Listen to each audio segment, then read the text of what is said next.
man. This is going to be a long one. Omori. Now here's a game that I kept hearing about on Twitter. What is this game that people are talking about that I've never heard of? It was just random bits and pieces. I heard stuff like, this game is like Yume Nikki. And I was like, hey man, I like Yume Nikki. But then I heard some music from it, the Ghost Party song, and I was like, wow man, this is my kind of music. And then of course, it's Rpgmaker, man. Rpgmaker is actually kind of awesome, but if you've been here for a while, you should know that by now. So anyways, I just kept hearing about this Omori game, mostly because one of the people I follow on Twitter just kept talking about it, and I was just so tired about hearing it. Like, hey man, let me in, I want to play too. So well, here we are.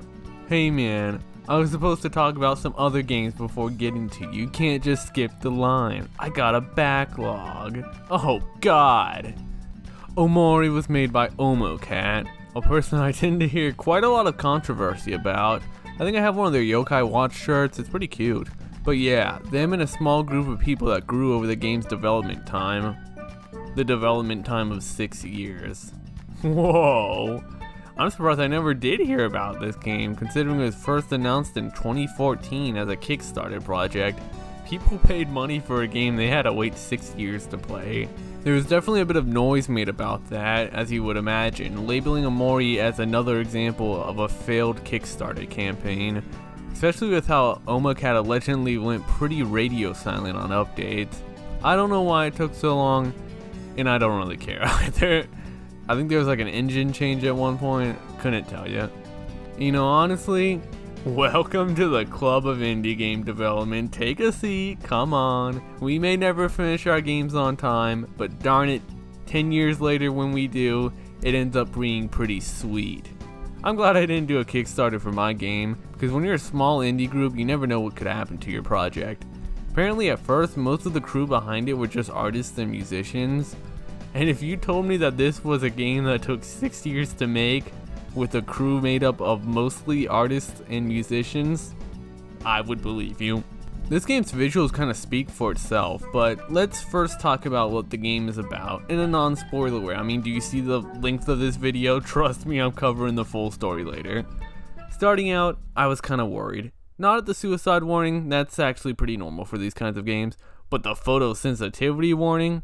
I always wondered why games would put this here. You could just like, not have visual effects that can hurt people. Come on, man. The title screen is pretty nice, having that rather iconic black light bulb, which I really like the meaning behind, and a nice piano song too that's actually pretty relevant to the story of the game. Omori has you playing the role of, well, Omori. It's more of a meaning than a name, as Omori is short for Hikikomori, a Japanese term describing that of shut-ins. People don't leave their house. You explore this dreamlike world known as Headspace. This area here is known as White Space. It starts out as this endlessly looping screen. Whoa, it's like Yume Nikki, man! You can't do much but chill on your computer, talk with your cat, and look at your sketchbook. You're gonna hear this a lot, but I like the music here. I don't know, something about it strikes me, and it's repeated a lot, kind of like a leitmotif. Anyways, entering this door puts you what you would imagine more as the dream world. You end up meeting a group of your friends here. Kel and Aubrey, who fight a lot, and Hiro, who's really tall and always has to break up the fights. These are your party members. Yep, right out of the gate, you get your members that you'll have for the rest of the game. Not too far after, you end up at the park, where you encounter this flower crown wearing guy named Basil and Mary. You also get to listen to Mary's theme for the first time, By Your Side, which is... ooh... I'm going to cover these scenes more in depth later, but you end up going to Basil's house and, oh, I forgot. This is a horror game. You end up waking up from the dream world, no longer as Omori, but Sunny. And let's just say, things get kind of freaking. But basically the game revolves around traveling both the dream and the normal world, with several parallels between the two. As you actually, saying any more is too spoilery. I'll stop here. I will say that I wasn't expecting things to get this scary. and immediately went to sleep when I found a save. Remember what I said in my Mouth Sweet video? I can't quite handle horror games at night because I know I'm going to have a nightmare and lose sleep because of it. And guess what? I had a nightmare that night. In fact, it was such a crazy nightmare that I couldn't even tell if it was real. Like, if I was real. It was crazy. Although on the other hand, I keep having dreams about Omori, so the game might be cursed. Like, while making this video, I tripped and fell down a flight of stairs. I'm surprised I didn't land on a violin. And I know if you played Omori, you might be thinking to yourself, Spacey, avoid ropes, avoid trees, avoid cameras. And yeah, good point. I have to finish this video before it kills me. Speaking of awesome, the game's graphics. I guess I only really talk about graphics when I really like them, and here's a case where I really like them. This game is just so animated, you know? It's like everything's always moving. Characters have unique walking and running sprites, areas in general just look gorgeous, and dude, look at the battle screen, man. Look at the movement and the energy, it just exudes style. I love everything about how this looks. Hell, it was so inspiring, I had to go back to my own game and now I'm adding animated battle portraits. It's that good.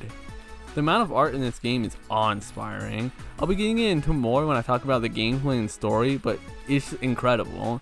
The perks of a long development time. There are straight up moments where this game just goes full on animation. Trust me, this crap is time consuming, especially for a small team, and especially having it work in an Rpgmaker game. I guess I'll give a quick apology, I'm playing at 2x resolution.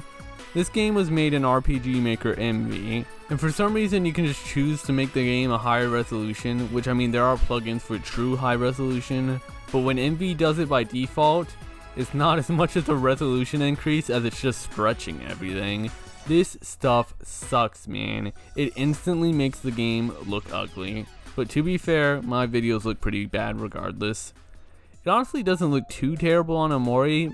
Maybe the smaller sprites help out. The biggest thing I noticed being that characters had uneven eye size, but if we're being honest, I forgot about it pretty fast.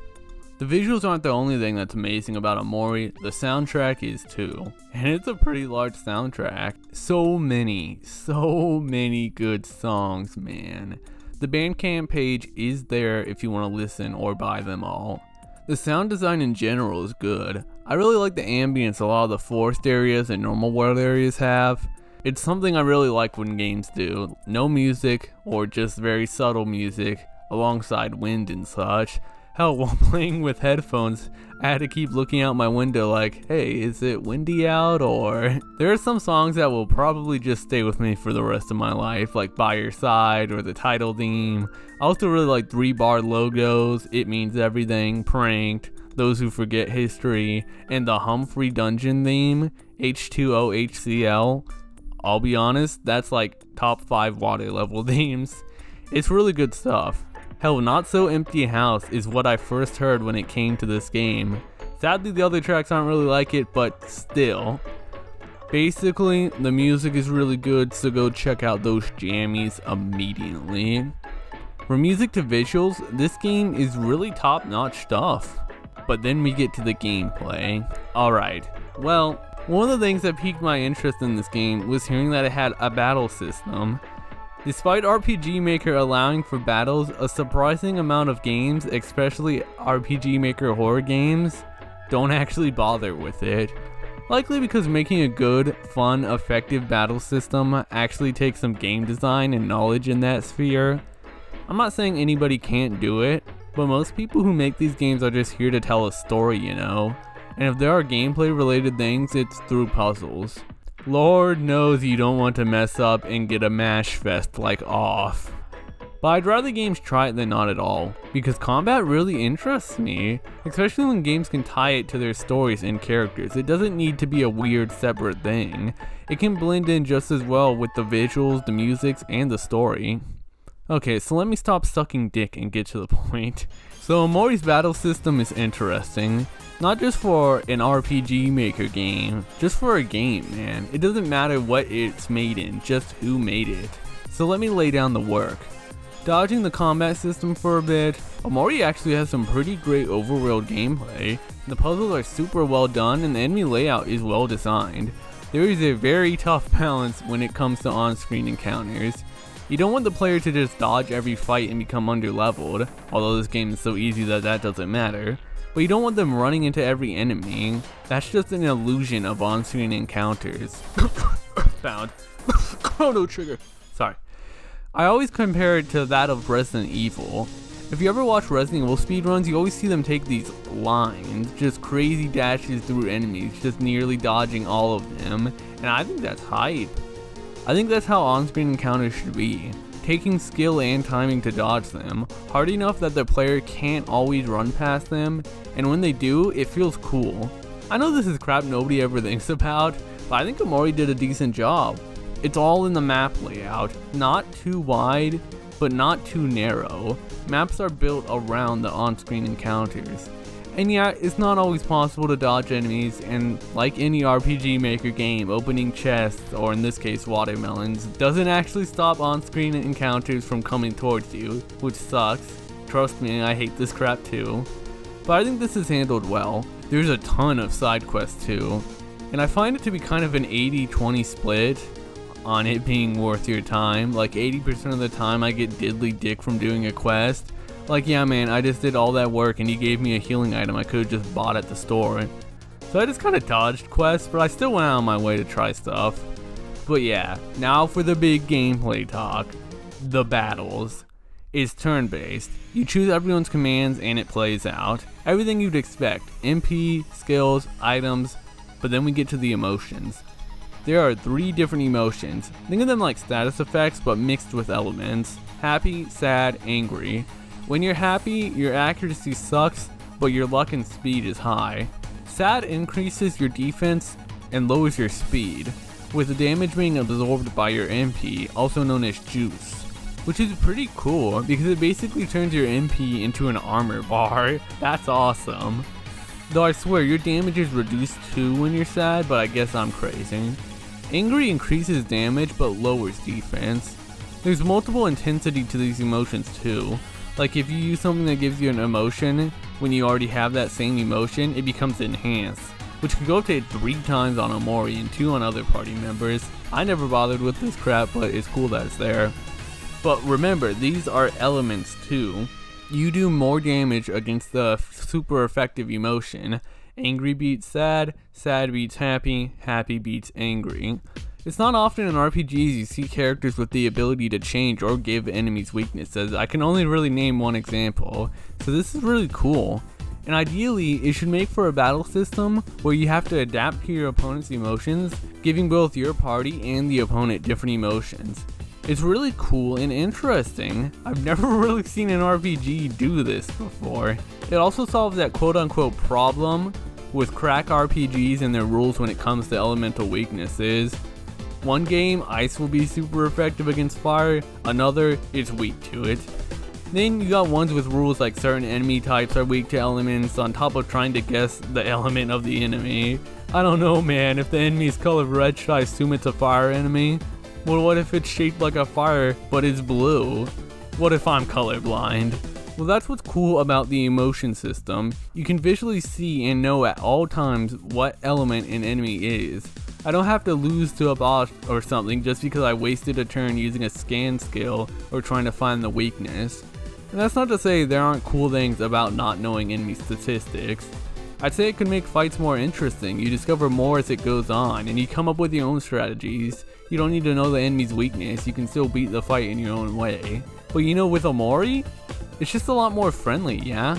Simple, easy to understand.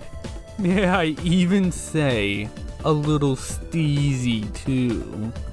But honestly, maybe the coolest mechanic is the energy system. You start with 3 every battle, taking damage increases it. Doing a normal attack, you can interact with your other party members at the cost of energy, except for Omori, he just does his own attacks, but they still cost energy. These are known as follow-ups. These cause wacky scenarios but are consistent enough that you can play around it. You can strategically use a normal attack in order to get a character in a certain emotion. Maybe you'll use Hero's a normal attack to heal another party member. Maybe you'll use Omori's trip to make the enemy sad. It solves the problem of normal attacks being boring in a really original way. Most games just slap on that action commands to make normal attacks interesting, but this does something cooler. And the attacks change as the game progresses. Early on, using Kel's follow-up on Omori causes Omori to get bonked and become sad. But later on, he catches the ball and deals damage, becoming happy. You can also save up 10 energy, which lets you do an ultimate attack. I love when games give actions multiple purposes. It's actually my favorite thing. Maybe it's because I'm not functionally fixed.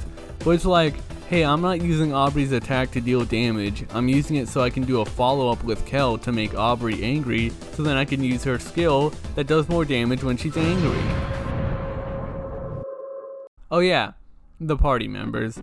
So if I had to put them into categories, Omori is the big damage guy, Kel is the big damage guy, Aubrey is the big damage guy, and Hiro is the healer. Oh. That's weird. I mean, that's how I treated them. Yeah, you know what? I've been kind of holding back on this, but I actually don't like the combat system in this game. It's flawed, man. Which must sound crazy because I just explained why it was awesome. And I myself was confused for a while because I thought it was good, but I didn't know why I didn't like it. But then it all started to hit me. First, 2 inventory slots. Just weapon and accessory, and I know what you're thinking. Spacey, what is up with you in inventory slots? Listen man, I am a sick person and I need help. But here it doesn't even matter. Every time I try to do something cool with the inventory slots, it just doesn't pan out. First, I tried to increase Aubrey's speed so I could make Omori happy with her skill before his turn, but it changed nothing, she still goes last. I tried to increase Hiro's speed so he could heal people first, but nothing changed, he's still slower than everyone.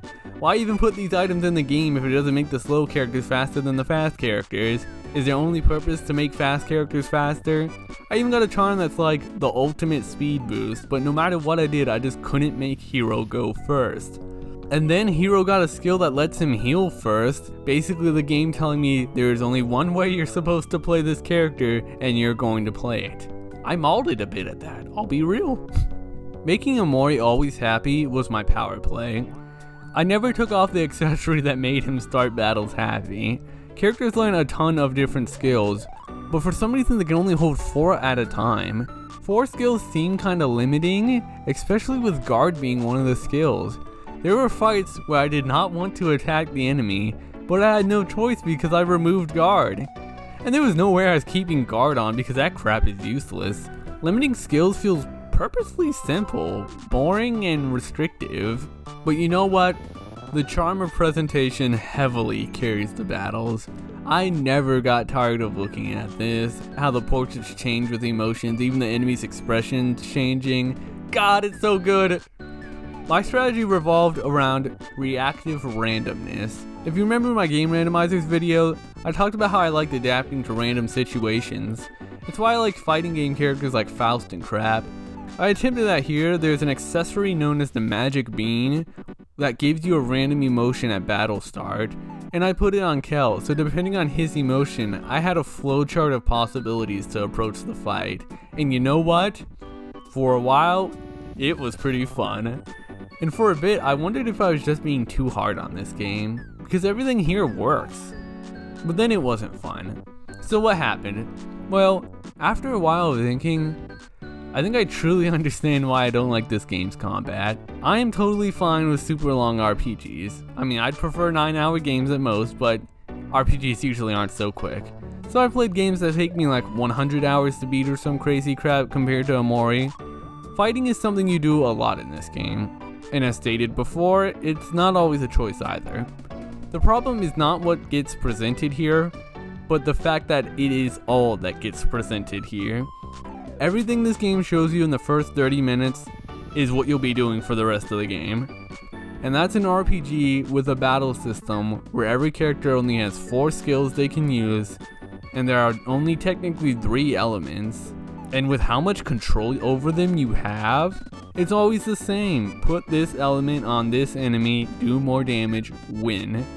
They never introduce anything new, no curveballs to prevent you from doing the same thing over and over. But Spacey, just do something different. Why should I? What I'm doing works. I think I'd be more bored doing anything else because I purposely made this strategy to have fun. Have you noticed how most of my footage in these battle scenarios is just me doing the same thing?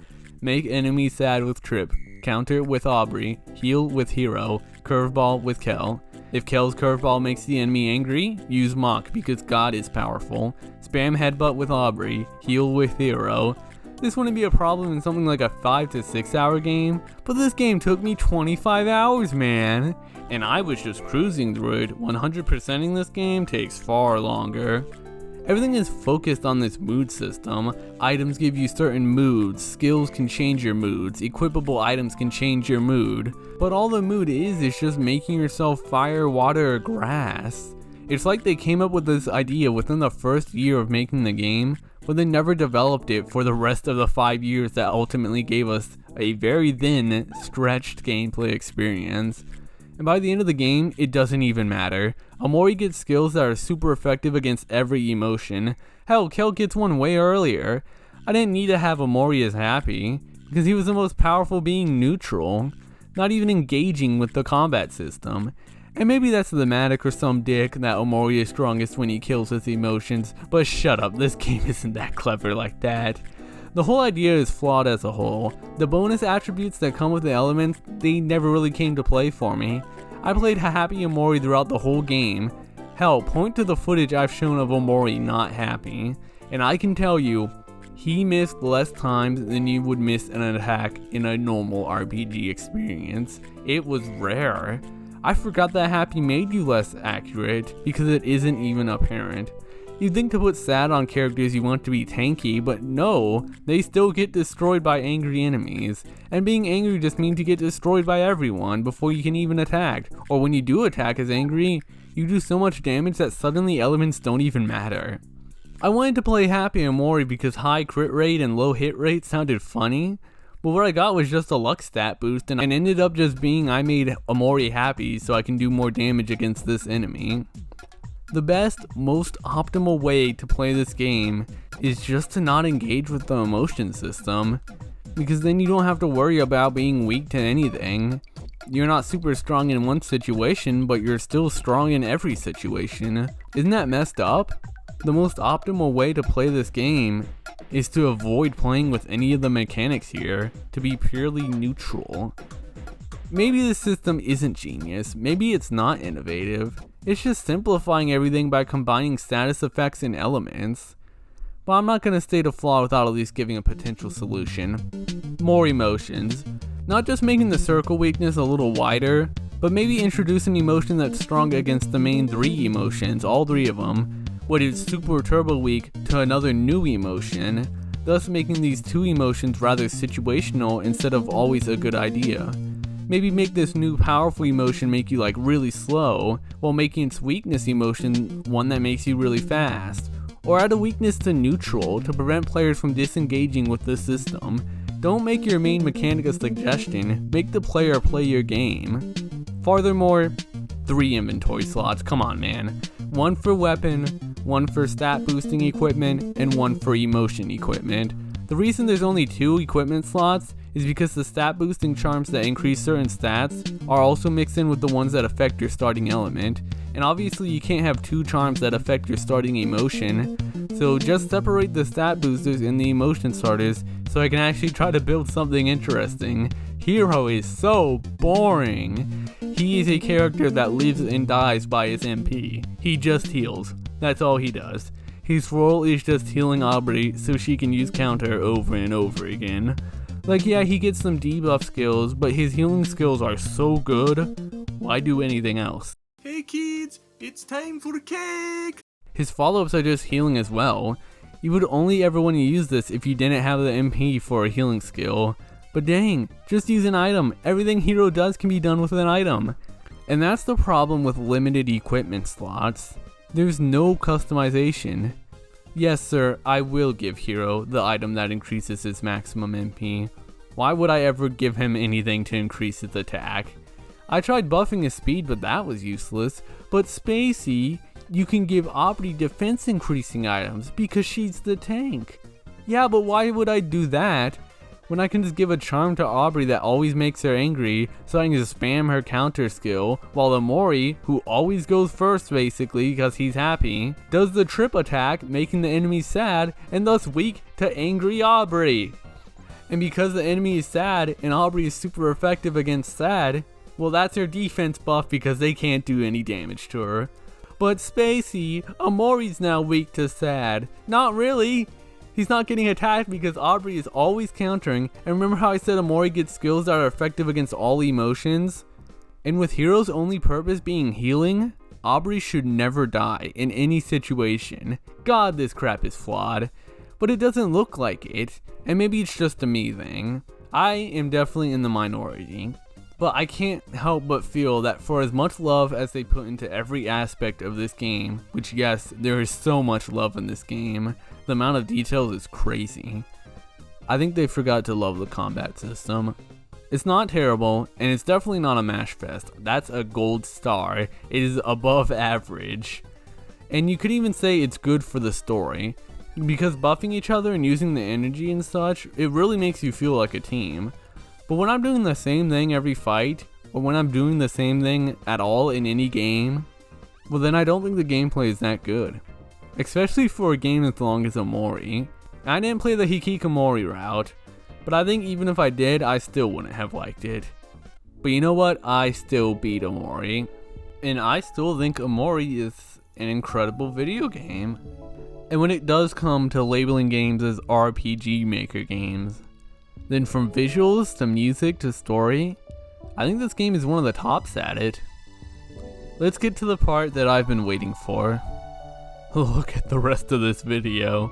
Get real comfortable because I'm going to talk about everything. This is going to be a recount of the story and just my general thoughts on things as the game played out. I did look a bit at the wiki after beating the game to try and understand certain things, but found myself not agreeing with a lot on there. So this is my perspective and how I understand the story, which I know you're probably sweating, but just let me have my own thoughts. Spoiler warning, skip here baby, because trust me, the story is the best part of this game, and that's saying something when everything else is pretty solid too. Okay, so this game has the jump scares. In fact, there's a wiki article about all the jump scares and how to avoid them. It's almost like people don't like these things. Anyways, there's gonna be some shown throughout the footage. If you see this symbol, look away if you feel like you'll get scared. Honestly, most of the jump scares are just blurry images, but sometimes at a rapid pace. It's honestly nothing bad, especially without the sound. But when you hear this sound, feel free to look back. Jump scare is over. Alright. So the white space is endless. Nothing but these hands that will put you back where you started. Going through this door here sends you to the dream world. There's something always nostalgic about looking through a sketchbook and seeing edgy drawings. I used to be there, man. So yeah, our characters here are Omori, a silent dude that, well, doesn't really do much. Kel, a super energetic kid that's always fighting with Omori, and is always about getting in the action. Omori is caring but not afraid to stand up for herself and slap those who are in her way. Hiro, Kel's older brother, who always has to break up the fights between Kel and Omori. Super nice dude, his skills and weapons revolve around cooking, and he's also just really tall. Like, look at everyone, he just towers over them. Basil, a flower dude that likes to take pictures. Mary, the caring one that's always down for a picnic. After getting with the gang, you look through Basil's photo album. He always takes pictures of people when they least expect it. So you go through the photo album, and you can even read Basil's comments on these different pictures. I suppose the thing you notice the most is how much Omori stands out. Being completely colorless, standing out distinctly from the colorful dream world, low-key looking like he came from the white desert. And I guess his expression never really changes much either. Basil invites the crew over to his house to check out his hot new plants, and the gang goes. Except for Mary. Mary serves as a save spot in the full heal area. Before leaving, we play hide and seek with everyone here, which serves as a nice way of remembering these characters here because they're somewhat relevant. It's here we get our first boss encounter against this cute dude named Boss. Man, this battle screen is cool. He slaps you up, which I'll be real, getting knocked out and turning into toast, that's pretty clever. Come on, that's pretty clever. Taking the phrase "you're toast" into a literal sense. It'd be like if I turned into dead meat when I died. Although I guess I really would be dead meat, huh? Anyways, here we learn that when Omori is about to fall in combat, he doesn't succumb, hanging on to just 1 HP. So I'll be honest, I'm not sure if it's actually possible to game over in this game. I've had fights where Omori did not succumb multiple times, so I kinda just wonder if you're just invincible. Moving on. Hey wait, is that a milk puzzle? Are milk puzzles real? Like, are they actually called that, or did Gary just make that crap up? Sorry. We get our little battle tutorial while Basil describes his flowers and how they relate to the characters. Basil for sunflowers, Lily of the Valley for Mary, roses for Hero, gladiolus for Aubrey, cactus for Kel, and white tulips for Omori. Before we can reach Basil, we encounter a boss, where we learn how to use the power of God, anime, and friendship. One thing interesting about these fights is while our party has weapons like stuffed animals, rubber balls, ladles, Omori just straight up uses a knife. No wonder he's so strong. And now we're at Basil's house, which is a giant shoe. He takes a picture of everyone and ends up getting knocked over by Kel and Aubrey because they were arguing trying to see it. This knocks some of the photos out of his album. By the way, if you look at the gameplay, you'll notice that I've been avoiding stepping on the flowers because I thought it would upset Basil. Hey man, when it comes to Rpgmaker games, I gotta do the wackest things just to make sure I don't get a bad ending. Shoutouts to Mermaid Swamp. Back at Shoe House, we gather around the photo album and we put the photos back in. It's kind of amazing, but everything that happens here in the first part of the game is all set up for future events. And I think it's really well done. Basil finds a photo that slipped out in, well, that was weird. We're back in white space, with the door to the dream world gone. Looking through Omori's sketchbook, we see some strange something on the last page now. And we look at the light bulb. I find the use of real imagery in this game mixed with the drawn stuff to be so cool. The light bulb is completely black, as if spreading darkness rather than light. It's like the opposite of what you'd want a light bulb to do. Okay, so this is kind of embarrassing, but I basically ran around for the next 20 minutes having no idea what to do. Waiting for something to happen? Okay, so I just have to wait. I'm dumb, guys. I'm sorry. Eventually, I found out that if you open the menu screen, the option typically represented as 3 question marks is now stab. Ouch! We get a little cutscene here with Basil and Omori looking at his pictures, the pictures we can't see, before the true main character wakes up from his bed. Sonny. You can rename him, I'm not sure why. Never been a fan of that, and he's not much for inserting yourself into, considering he's a character on his own. He looks a little like Omori, but older. As you would imagine, he's Omori in his dreams. It's the middle of the night, and checking the voicemail from his mom, we find out Sonny is moving in a few days, and that he should probably say bye to his friends. Kel has been trying to talk to him? Like, Kel from our dreams? The same one? I explore a bit, but couldn't really find anything to do, so I just go to sleep. But I guess Sonny is too hungry for that. Luckily, his mom left him his favorite food, steak, on the counter. Let's go get it. Stairs looking a little long. I mean, I don't really have 70 stars or anything because I can't stand wet, dry world and just the swimming controls in general. As we go down the stairs, black hands shoot out from the side and slowly encircles us. We grab our trusty steak knife. A realistic hand comes out of nowhere and slowly gains on us and slam. I just hope you didn't forget this was a horror game because now we're battling this, just labeled as something. And Sonny's not in the dream world. He doesn't have any skills or items. This something attacks by shoving Sunny down the stairs, while Sunny's attacks can't land. This isn't something that can be fought directly, not like in the dream world. As we fall down the stairs, which trust me hurts, something tells us that there is nothing to fear and to take a deep breath. Sunny then learns how to calm down.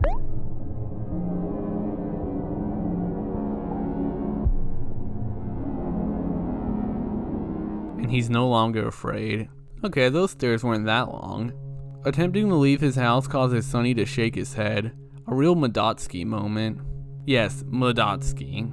Jesus, don't kill me. Actually, you got the name wrong, Spacey. It's not Sunny, it's actually Suni. So grabbing the steak, you cook it up, and then eat it. Whoa, ma, this steak ain't a little different.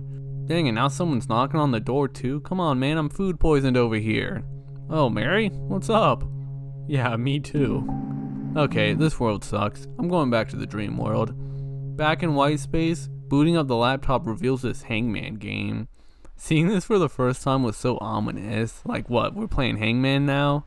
And the keys are all across the game. What happens if I guess wrong? I then go around and find this map.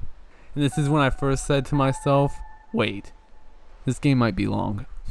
Back in the dream world, our friends greet us in this room again, saying Basil's gone missing. Well dang, let's go find him. I always found this snake that gives you your allowance when going out to be interesting. Is this like Sunny's mom or something? Not too long after leaving, I find the first key for Hangman. They use these red prints to help guide you to find these, but I think I ended up missing one early on, so I never saw these prints again until the end of the game, 24 hours later.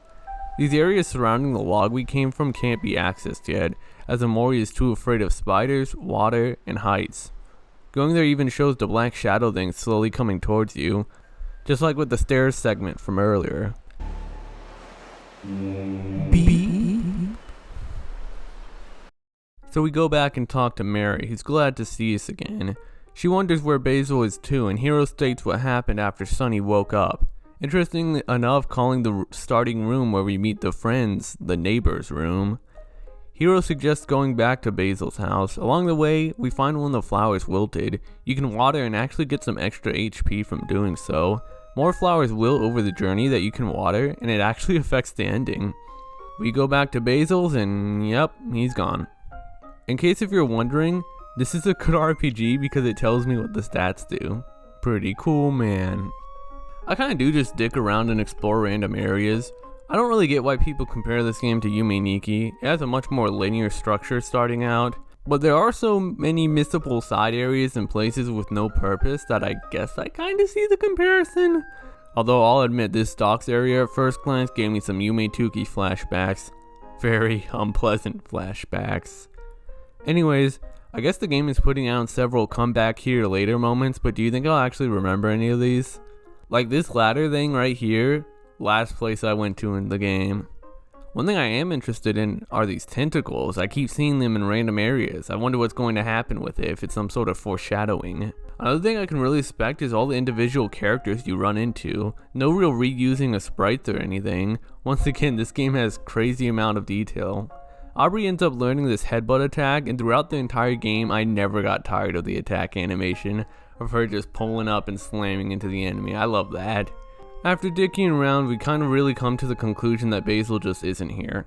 Hiro suggests searching outside of the forest, with Kel saying we should climb that really long ladder, but Omori is still scared of heights. Mary encourages us, and I think this is the first time we hear Mary refer to Omori as little brother. Well, with nowhere else to go, we ascend. And after getting pushed down some stairs in the real world, we finally break our fear of heights.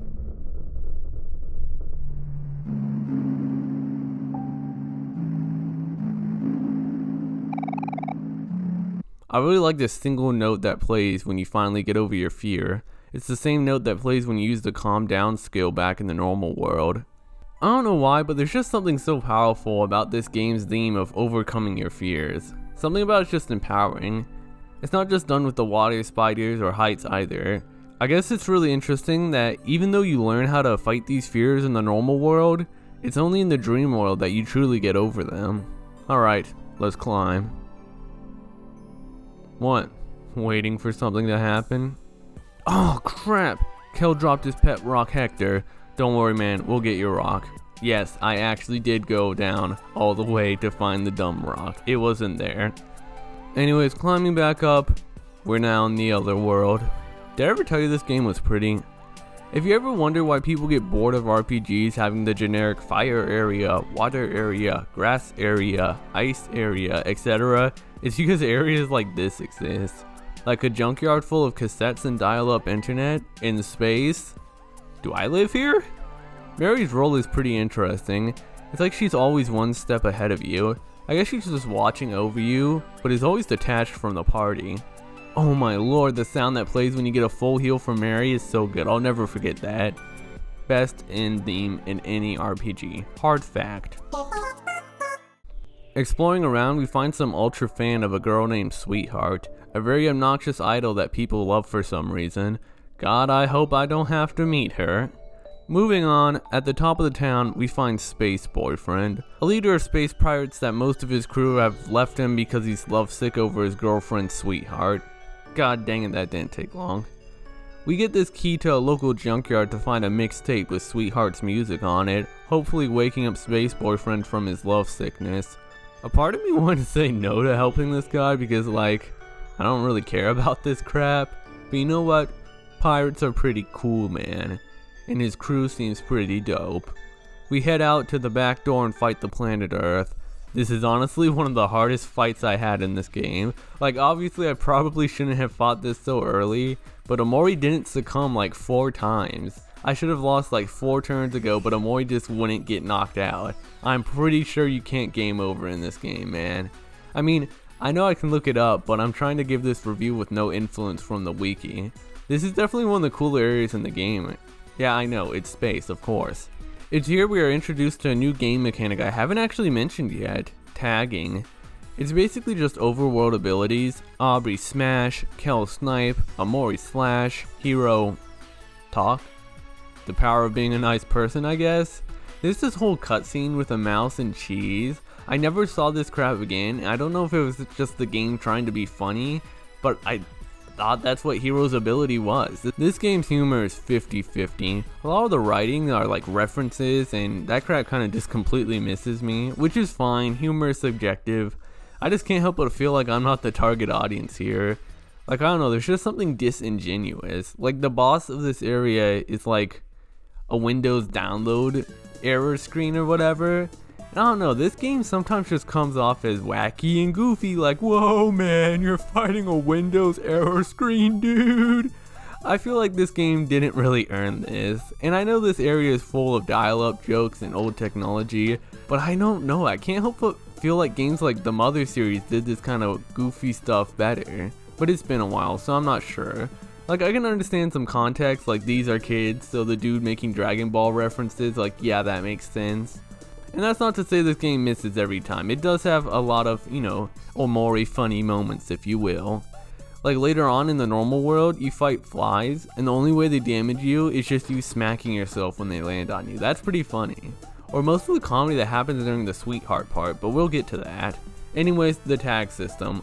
Honestly, it doesn't really need to exist. It's basically having to sit through a small loading screen just to progress. But to be fair, I don't need to exist, and that's a very cynical way of looking at it. But hey, it's charming. All the different character interactions are so cool. There's a picture for every character of tagging and being tagged that changes depending on where you are in the game. I mean, I don't think it's really that purposeful. But it's cool, okay?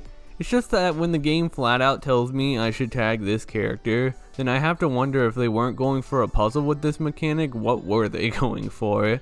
The only real cool thing I found, and I only found this because I saw a post on Twitter, is that if Hero is your party leader, he actually gets a discount from the mailbox merchant. Neat?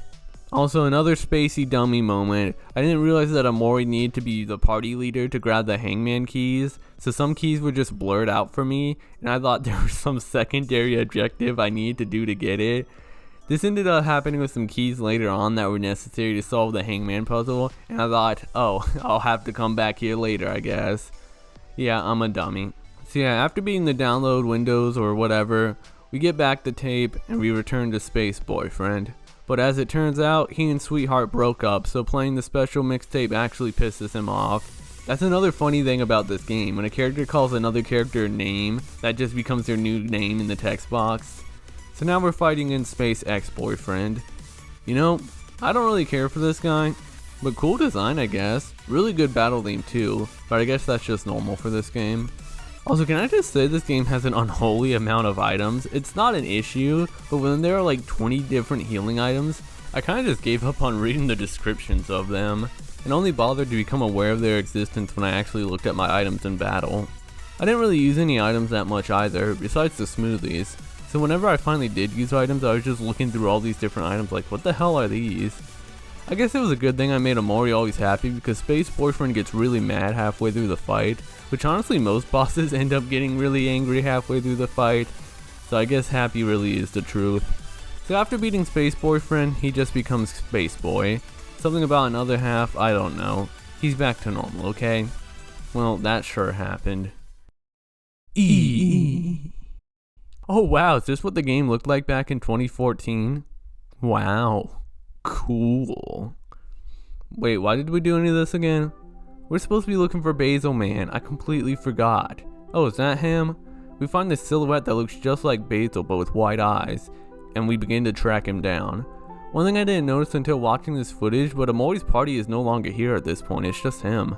We chase this figure into this barn that was locked earlier, however all that's left is an F key. I'm not gonna make a joke about this. Well, I guess we'll leave. Oh god, it's that guy from the sketchbook. Snatched! Should I be slowing these jump scares down? The rapid picture changing actually kinda hurts my head. Anyways, we're back in white space, and this time, I did remember to stab myself. I feel like there's a lot of text in this game that doesn't really make sense until the second playthrough. But this is kind of the beginning of Basil saying that there's something behind you and asking if you see it too. Well, we're back with Sunny. At least this time the lights are on. Look, it's daytime. Oh snap, blackjack? I'm game. I love how the dealer is just a crusty looking shark JPEG, that's good stuff. Anyways, I got robbed from the spot, but don't worry, the money's digital. Oh no, someone's knocking again. Kel? Like from the dream world? I don't know if I want to open this, man. It's just gonna be another trap like last time. That's what was going through my mind, by the way, and thank God I opened this door right here, or I might not have made this video. So what happens? Bro. Shoot, dude, it's actually Kel. I like the realistic background used here to really punch down the fact that we aren't in the dream world anymore. In fact, a lot of the time here in the normal world, sometimes just ambience will play. It really gives off that feeling like you've left the game, and now you're somewhere totally different. Because in a lot of ways, the dream world is your typical RPG game. Fights, side quests, a big world to explore. Removed all context, and this is just some fun RPG. But now you basically left the main game behind. Regardless, and to put it straight, normal world Kel is a baller. And I mean, he plays basketball. Apparently the two haven't talked in a long time. He's even surprised to see that Sunny opened the door, which I guess that makes sense to why Sunny sees him as a lot younger in his headspace. Anyways, we head out to the park, and slowly but surely, you begin to see parallels between the two worlds. These are the far away town portions of the game, and these are also the best parts of the game for me. Kel's a lot nicer here. He's not an immature brat like he is in the dream world. Everyone's a lot more mature. And this is a different world. Like, the currency in the dream world is known as clams, but here it's just dollars. We go to Hobbies, a pretty vintage store with a bunch of different knickknacks. You know, Captain Spaceboy games, Sweetheart movies. Oh, I see. If this is what Kel is like now, what about Hiro and Aubrey? Well, speak of the hero, Kel says that Hiro is in college at the moment, but he'll be coming back tomorrow. Kel wants to give him a gift to celebrate. Oh, that's neat. Hiro is studying to become a doctor because he's a healer in the dream world. After Tom fooling around in the store for a bit, we decide to buy a duplicate cookbook for Hiro. Apparently Kel's dog, named Hector, destroyed the original one. Also, listen, I'm trying to keep up the pace here so we're not here all day, but I spend an unhealthy amount of time on this Captain Spaceboy game. In fact, I might like Captain Spaceboy a lot less from this crap. Not because it was good. Don't get it twisted. I just wanted to get the high score. You know, now that I think about it, if Mary called Omori little brother, that would mean that Mary's Sunny's sister, but we haven't encountered her yet at all. Our next destination is the park, but first let's screw around at the local store. Oh god, is that Sweetheart? I gotta go. I like the clinic place here. We're not healing with food anymore, we're using first aid kits and bandages. Also, yeah, jamming music. It's amazing how many good songs play in like one screen and that's it. I feel like I've said that before. Going to the park once more, we find Basil. Oh snap, there he is. He's talking to this girl named Kim, and apparently he's looking for someone. Oh shoot, it's Aubrey? She looks very different. Apparently she's been bullying Basil too. While everyone may be friends in the dream world, things are different here. Aubrey has her own friend group. She's surprised to see Sunny, even commenting that he hasn't left his house in like 4 years. Farther making sense why the dream world is the way it is. Sunny is just as surprised as we are. Without much choice, we fight Aubrey to some rocking music. Whenever I say this game has good writing, I mean moments like this. Like, yeah, this is a fight, right? Well, the fight immediately stops when Sunny slashes Aubrey with his knife. Like, hey man, this isn't the dream world, you can't just do that, people get hurt here. But Sunny is so disillusioned between the two worlds from being shut in for so long. He treated this encounter just like how Omori would in his dreams, without even a second thought. That's dark stuff. So Aubrey, now bleeding because this crazy kid just slashed her, goes off.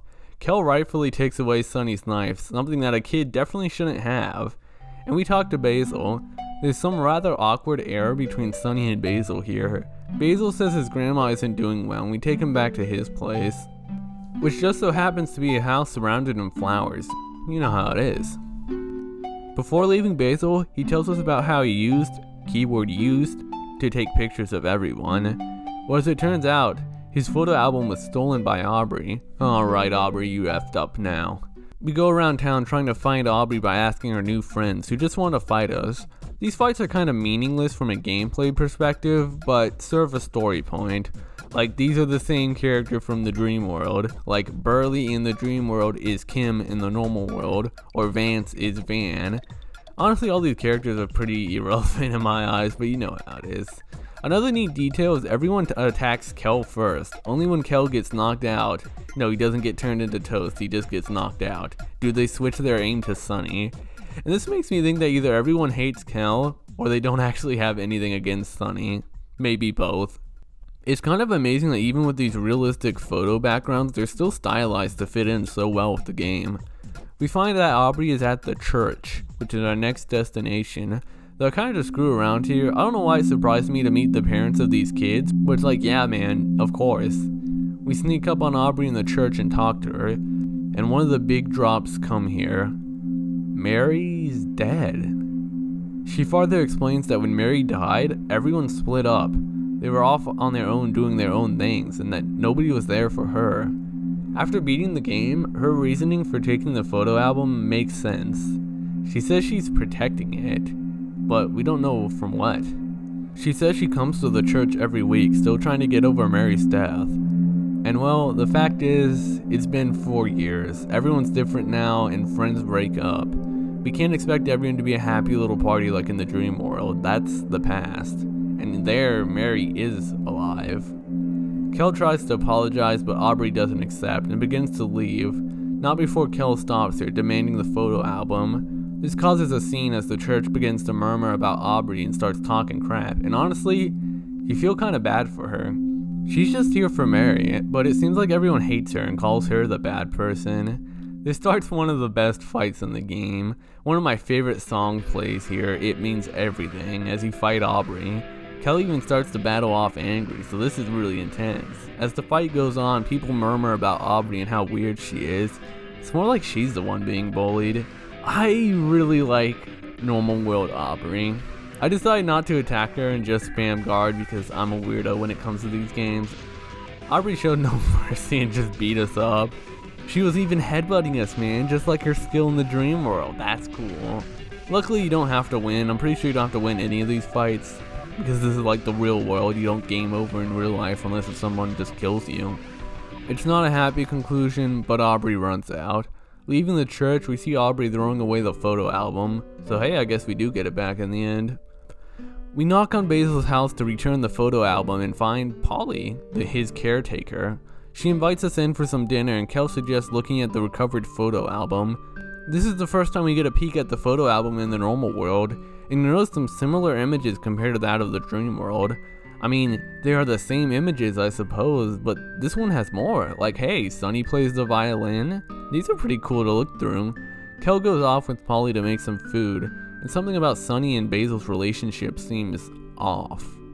We go off to visit Basil's grandmother, who's sick, when Basil shows up. This starts a pretty awkward conversation as Basil tries to catch up with Sunny after 4 years. He entrusts Sunny with the photo album.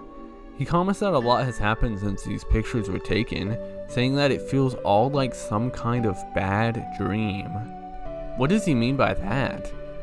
Leaving the room to go and eat, Kel talks about how Sunny is moving away soon. Basil is surprised at this, he didn't know, and excuses himself to go to the bathroom.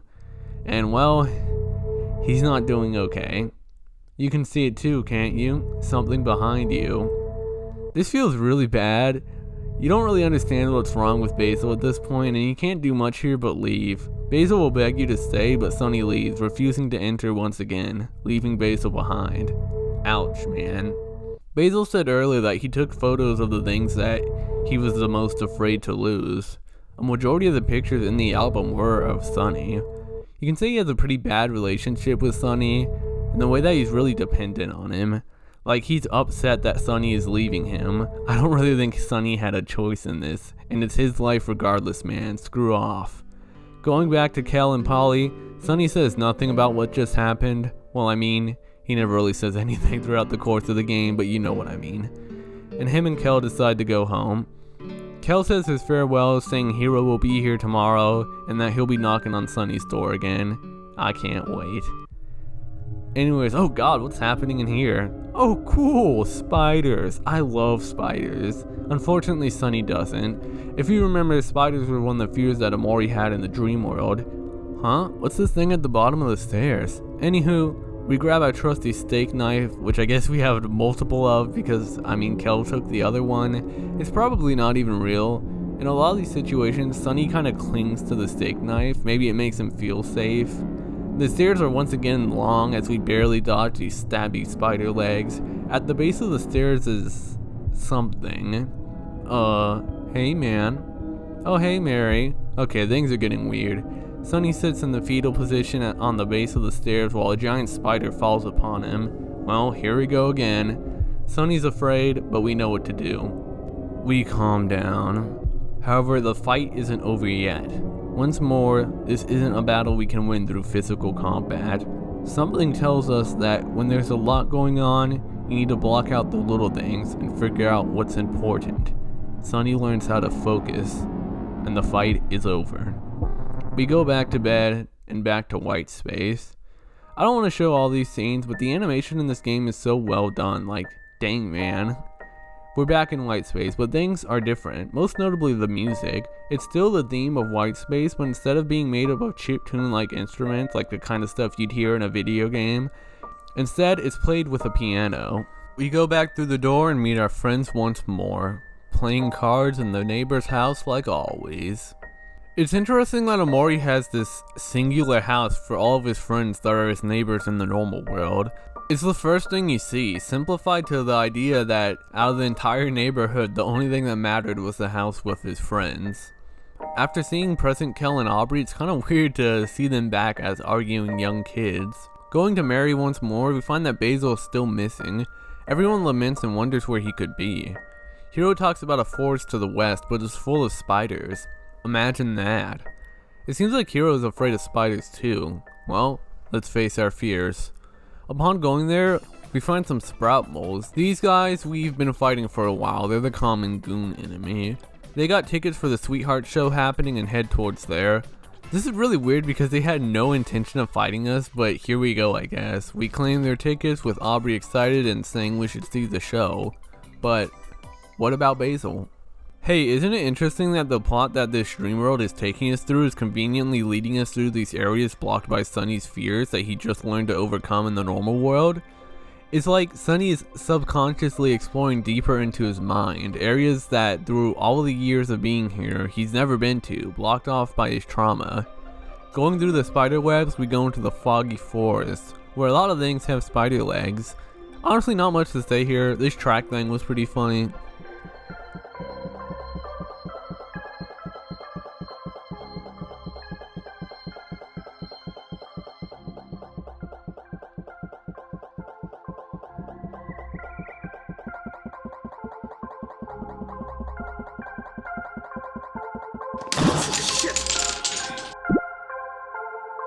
Repairing the tracks, we ride towards the castle. Oh boy. Not before encountering Mary as per usual. You know, with Mary dead, I can kind of see why Sonny would picture her as the quite literal safe spot for him. She was his older sister after all, and knowing that Mary's dead kind of makes this all the more sadder. Maybe that's the reason Mary doesn't join your party. Sonny wouldn't want to see Mary get hurt in battle, and maybe it's because Mary isn't actually there for them in the normal world. Okay, I'll give it up, that's a little too deep. We're nearing Waluigi chair levels with that one. Right after finding Mary, we fight this insect made out of sprout moles. It's weird how even in this art style and all the happy dreamlike worlds, you can still have some pretty morbid looking entities like this. Maybe the real morbid part is that after beating this boss, which yeah, I kinda insta-killed it with the god and anime and friendship, you get sprout mole masks. Where did these come from? I can only assume they carved the faces off of the monster. Which one, why? And two, why? Maybe it's just dream logic. You ever have a dream where you know they're like where the plot is going, and so you just randomly get an item that will help you out? That might be too specific. We've reached Sprout Mole Village. You know something about the Sprout Mole sprite? Maybe it's because I was playing in stretched pain hatred mode, but I just can't trust them. Something about that sprite makes me feel weird. Good music though. As you could imagine where the plot is going, we find a ticket booth to Sweetheart's show. Aubrey seems to really want to go despite Hiro saying we have better things to do, but not specifically mentioning Basil. There's actually a lot to do here that's completely optional. You could go straight to the Sweetheart show or explore the village a little more. I found this shop that was selling tofu for like 1 clam, and I said hell yeah to that. Tofu only heals like 5 HP, but if you had like 500 of them, I would never have to worry about healing outside of battle again. Sadly, this game stops you at 99 tofu. It doesn't tell you, so I kept buying tofu that ultimately didn't exist. But I did get an achievement for doing so. Tofu rocks, man. Could you imagine if for the next 5 minutes I just played the clip of me buying tofu over and over? That'd be pretty funny, wouldn't it? I'm not actually going to do that, but I could. So Sweetheart Show is basically a dating show. As you would imagine, she is a self-obsessed idol that everybody loves, but she hates everyone but herself. Yeah. Why is this such a common character archetype? The idol everyone loves who is actually a jerk and antagonist. I'm not saying it's bad. I mean, it makes for some pretty cool characters in some games, but this is just the worst, and I mean the worst example of this. But I'll get to that later. What ends up happening is that Hiro gets put on the show, which is actually pretty funny. Like, I'll be real, I don't like this chapter or this section of the game. I may even say I hate it. But man, if it isn't the funniest part of the game. Sweetheart does this questionnaire, and if she doesn't like how the contestant answers, she calls in the boys to take them to the dungeon. I don't know why, but seeing them getting dragged and fading away in the dark while screaming help me, that's funny. Anyways, she falls in love with Hiro, who basically says no ho to her, and the party gets sent to the dungeon. Then the chapter is basically just the next hour and a half of hell. You basically just go around setting up Sweetheart's wedding or party to get the crowd in front of the doorway to move so you can escape. Yeah, now I can finally speak my word. This chapter sucks, but it is pretty funny. Poisoning the chef guy who's giving crappy instructions? Great. You can break these pots with Aubrey that actually gives some alright money. I grinded for like a minute until I remembered I was playing Omori and moved on with my life. There's also this part where I fought like 20 of these bear things, and besides the earth fight, I'd say this was like the 4th most challenging encounter I dealt with in this game. Not to say it was very stimulating, I basically just did the same strategy for like 20 minutes. I probably could have downloaded one of those custom macro programs and like had a lunch break while the macro just beats all the fights. This chapter has a lot of gameplay stuff and it's pretty varied, and they do introduce new stuff, but I don't like it because I'm not really being driven forward by the plot. At the end of it, after finally escaping and fighting Sweetheart, She remarries Captain Spaceboy and leaves, and it's like, I don't care about these characters. I want to see the main characters interact and grow. This is our chance to kind of see what these characters were like before the present. Gives us the opportunity to see how much they've changed. The most we got was Aubrey saying that Sweetheart shouldn't love just herself and that true love exists out there. Anyway, Sweetheart is terrible. I cannot fathom people who like this character. And the crazy thing is that you aren't supposed to like her. Every statue you interact with makes the note that she is an obnoxious looking person. Yeah, it says obnoxious looking, but it's right, she is obnoxious. And dear God, her laugh. Shut up! Is this how you guys feel when you hear my voice and leave those comments about it? I think I'm starting to see your way. Maybe I'm the obnoxious one. Also, does this crap with Spaceboy and Sweetheart even make sense in comparison with the normal world? Sweetheart is just a candy store girl, right? Does she like playing video games or something? All Spaceboy is a video game protagonist. Maybe this is supposed to be the connection of Sunny's memories of playing video games while eating candy, but that is such a deep cut that I'm not convinced this game was going for that at all. And yeah, I've beaten the game, I get the point of Sweetheart existing, but if you wanted a character like Sweetheart, it could have been done differently. I'll get to that in my overall thoughts after the summary. There's some pretty interesting things here, but a lot of the lore for the dream world just doesn't really make too much sense to me. It might if I did the Hikikomori route, but I'll glance at that later. It's just weird that they made this whole chapter centered around this character you aren't supposed to like, and then doing this whole pointless thing about them. It's not even particularly fun either. You fight what is basically the same mini-boss 3 times, and yeah, I said the gameplay was varied, but they somehow made this chapter feel real monotonous. Pink is my favorite color, but even I got tired of the palette here, and god, the music was pissing me off too. Although I will say there's a song here called I Definitely Promised You a Rose Garden, and I was like, oh snap, y'all listen to Suicide Machine too? But it turns out they just covered that Rose Garden song. Still a sick cover though. Just watch. Game 6, I'm gonna have a Suicide Machine song for the trailer. It's gonna be sick.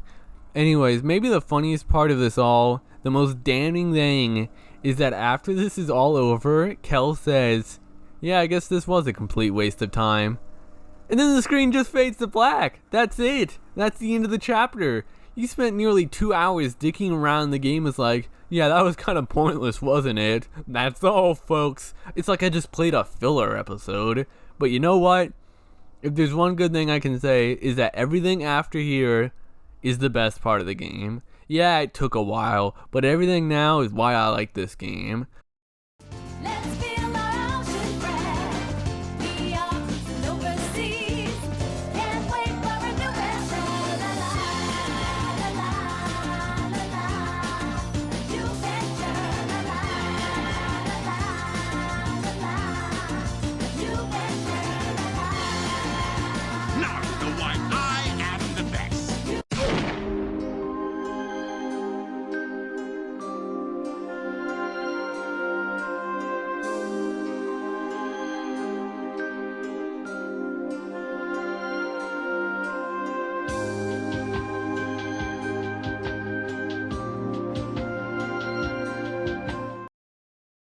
We get this moment where we explore this library, reading books talking about our friends, but their names are squared out. You can fill in the blanks and guess who's who.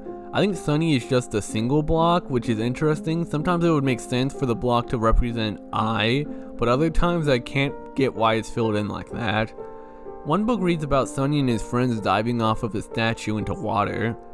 The statue is high up, and he tries to calm down as he stares at the water. Not before a spider jumps on his shoulder and he falls into the water. Another interesting one tells of Sunny watching TV with his friends, but sad that he'll have to leave them early because of his tutor coming. He ponders on how this hobby has become such a nuisance from his friends, wishing he never played violin. After which, he holds that L. We find Basil once more in a very pretty looking scene. He turns towards Omori, Sunny, but in his eye all he sees is that strange black figure. Boom, we're Sunny again, and we're back in the normal world. I already like this more.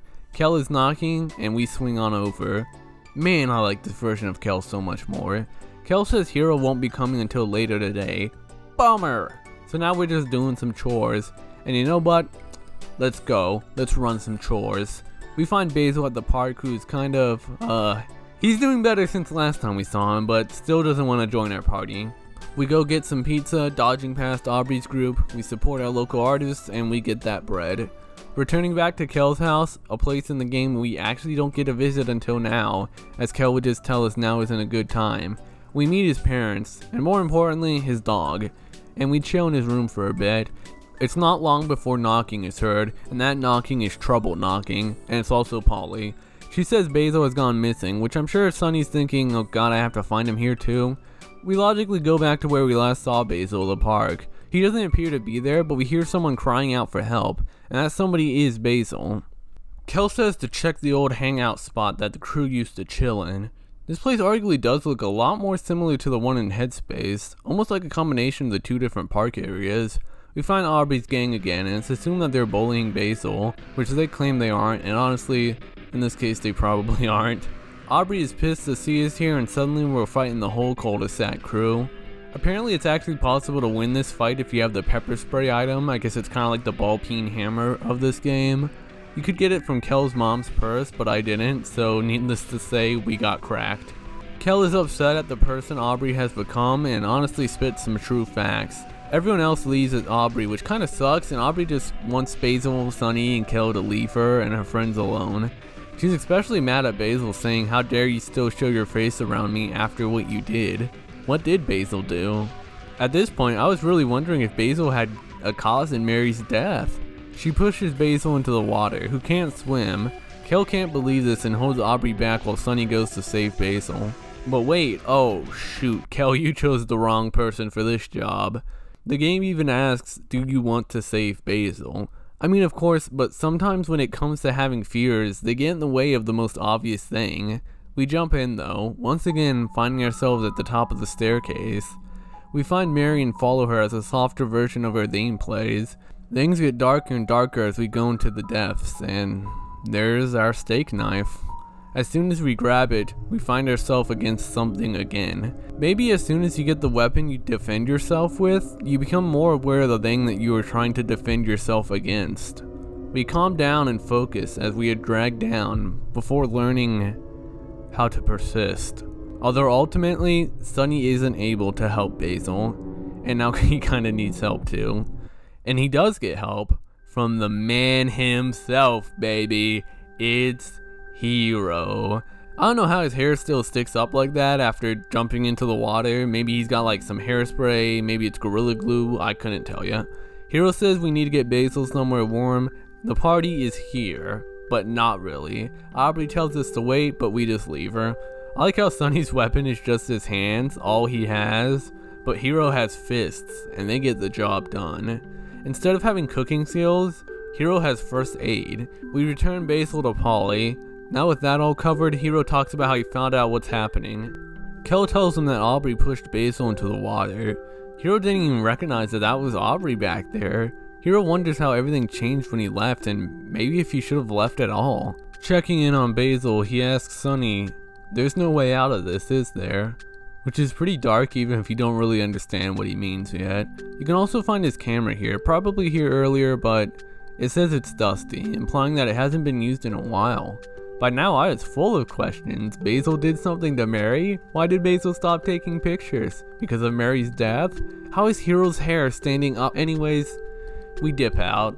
Surprisingly enough, there's a good amount of side content to do here that actually does kind of affect the ending in a pretty cool way I'll get to.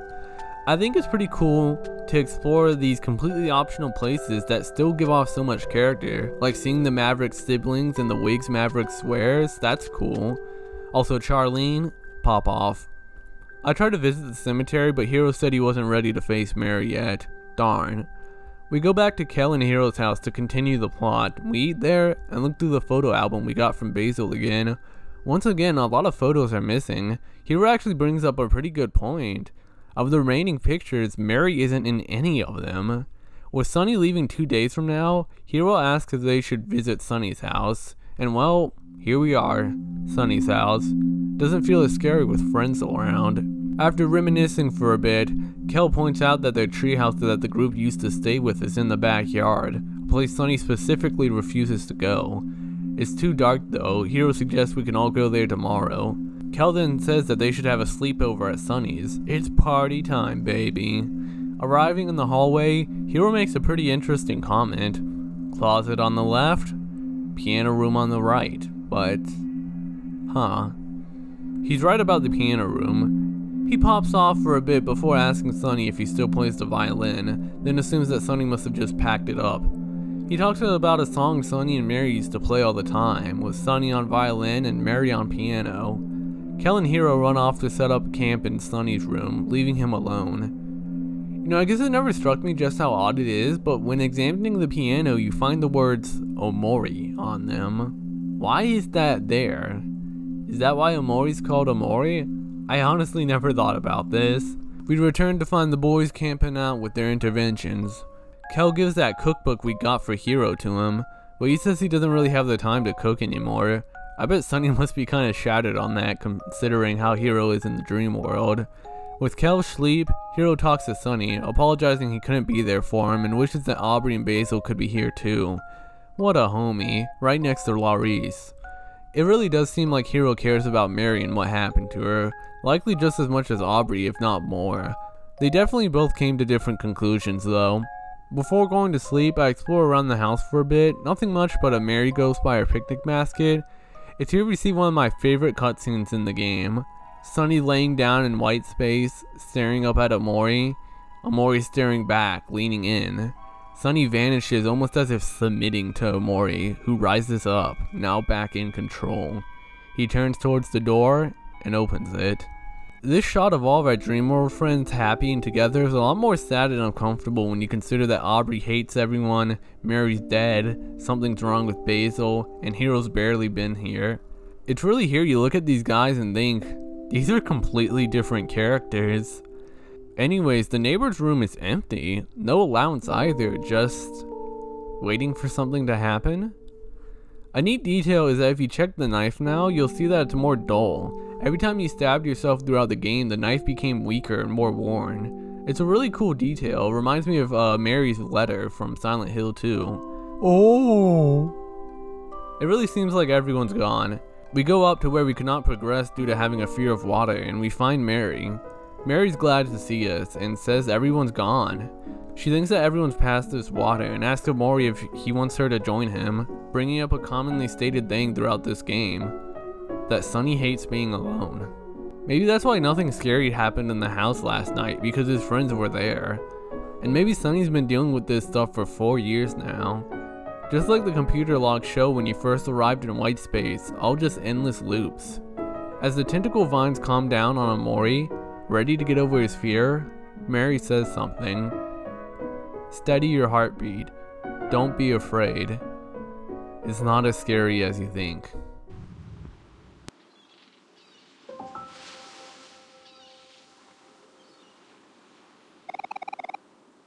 We explore around a foggy lake. It's hard to tell where to go. There's a few buildings, one with this interesting picture of Sunny's family. It's not the first time we've seen this image. The way Mary is with us, helping us through this confusing water place, might be a reference to Mary once saving Sunny from drowning. Maybe even from the time he fell from the statue. All the while we explore, a very slow version of Mary's theme echoes around us. It's one thing for a video game to have good music, but when it can be used in tandem with the themes and the stories to create these kind of moments, I feel like that's when your game really steps over to becoming masterful. At one point, Mary states that she's proud of Sunny for getting over his fear of water, before stating there's one thing he still does fear, something a little bit harder to overcome. We arrive at this giant curtain, Mary saying that we've forgotten something. Oddly enough, not using any reaction portraits here, she then walks across the water, as if the swimming she was doing with us earlier was just to help us, that she could do this all along, and that maybe she's not really part of this world anymore. She says that she shouldn't have gone here, and that she just gets lonely without everyone. Maybe in some ways this was a view for Mary, all alone herself in death. It's not my place to say anymore, but I hope you're still there, Sunny. I really miss you. The curtains open, revealing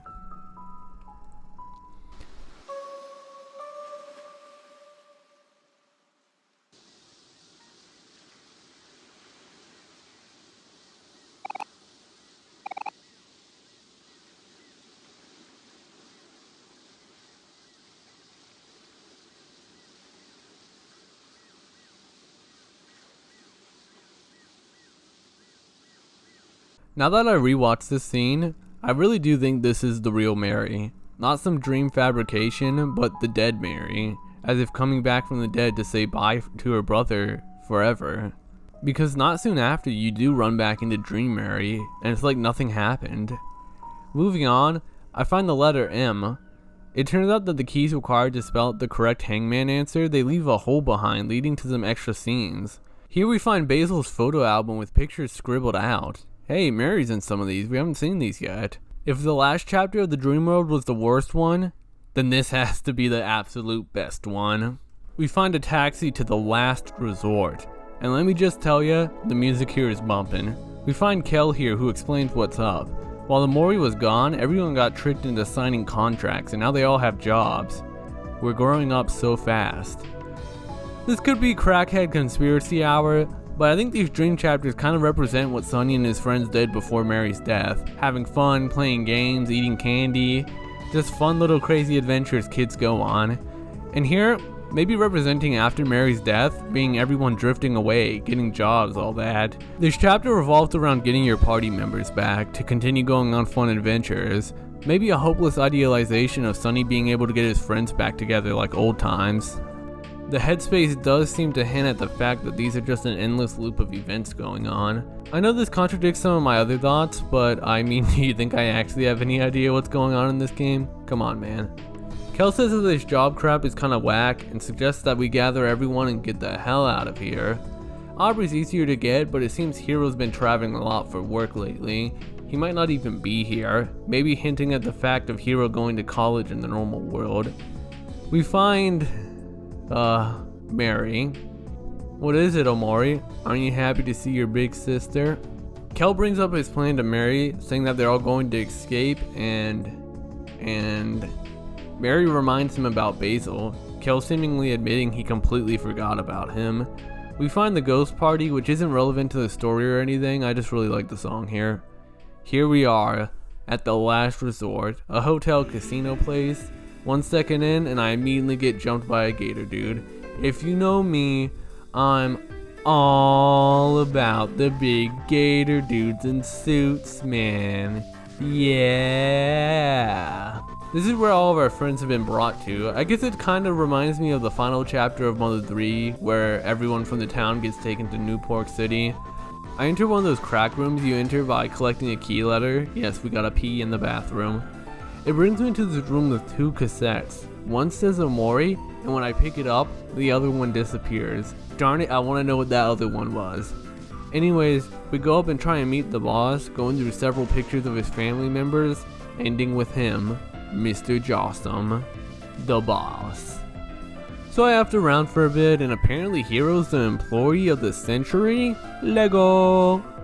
We find Aubrey, who wants out of here too, but says they're kinda tied by contract so they can't really walk out. Mr. Jossum gets on the line, with Kel saying he's out of here, and he's taking Aubrey with him. Jossum orders him and Aubrey to go to his office, now, and we do just that. Wow, he kinda is Jossum.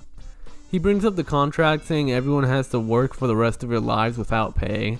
Luckily Aubrey still remembers Basil, saying that we need to find him still. We want Hero too, which Jossum refuses. Luckily he shows up too. Aubrey brings up the fact that even Hero forgot Basil, which he did. He's even surprised, how could he forget something so important?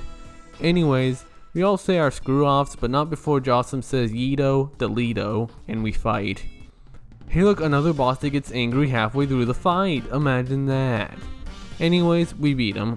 I'm just gonna let you know, I am skimming a bit of a lot of stuff and characters for the sake of doing something else in my life rather than typing the stupid script out. Sorry. So yeah, there's a pretty dope fight that goes down here with a character I haven't even mentioned yet, but hey, you play the game, man. Jossum lets us leave, or well, we let ourselves leave. It tries to paint this picture that, hey, you know, Jossum isn't that bad after all. But what the hell? This dude supports unpaid child labor? You must be cracking. And what does he do? Sit around all day on his Twitter account? Disgusting. He is kinda cute though.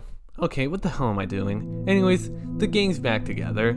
We're basically at the part of the game where you can go around and do anything you want. So I decided to go back and revisit some areas.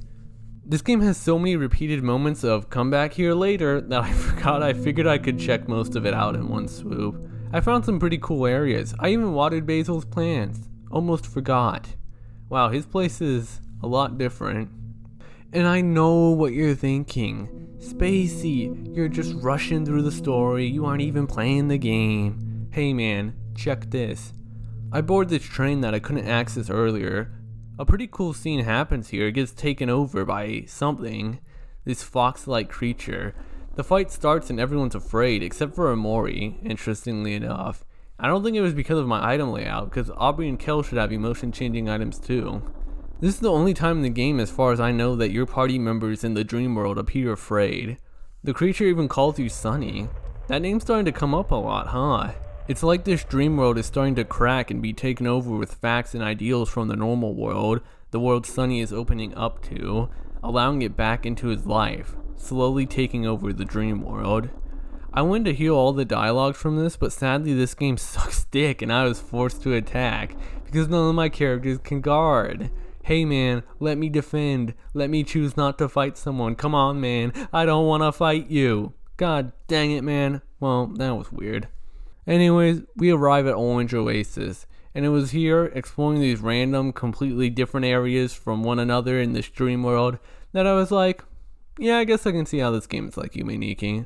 Hey, did you know that there's an in-game journal where Omori and all the other characters give their opinions on all the enemies? I swear, I feel like I didn't even experience half the game with stuff like this, which might be true. But shut up.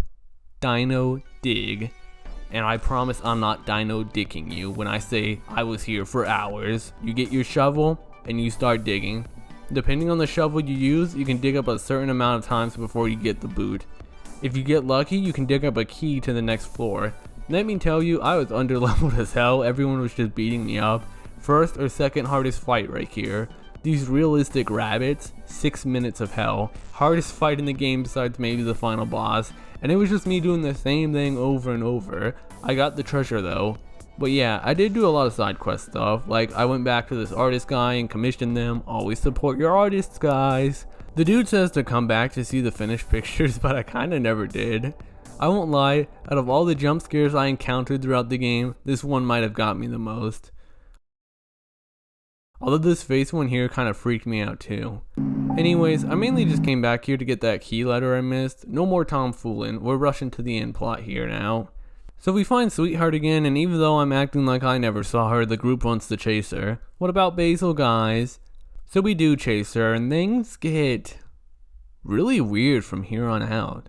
It's not like the rest of the dream world. It's broken, abstract, hard to even call it a place. Like we took this bridge to another world, walking past the end of the world into somewhere beyond where we shouldn't be. Kind of like a watery version of the cave Time Forgot, but it gives off that vibe of being very deep underwater, the part of the world that nobody else has seen, with all sorts of strange characters floating in pure darkness. The group talks about Basil once more, but everyone seems distant, with Hero breaking the very hard question, do any of you remember what Basil looks like?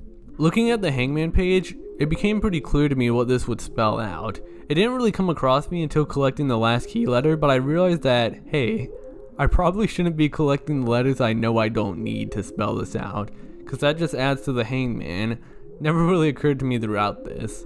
We explore this underwater place, and honestly the imagery here is so freaky and unsettling. We come across this branch coral that talks more about the lore of the dream world.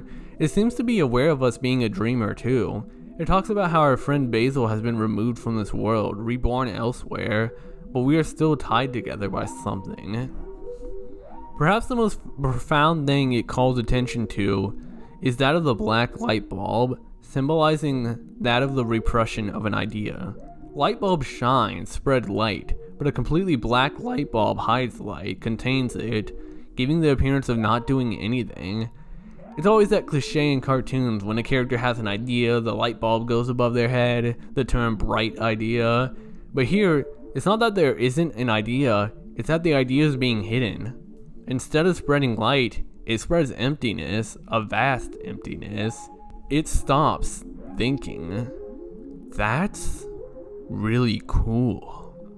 So then we find this whale named Humphrey, And the group still seems really interested in finding Sweetheart, who apparently is inside Humphrey, so I guess we're going in there too.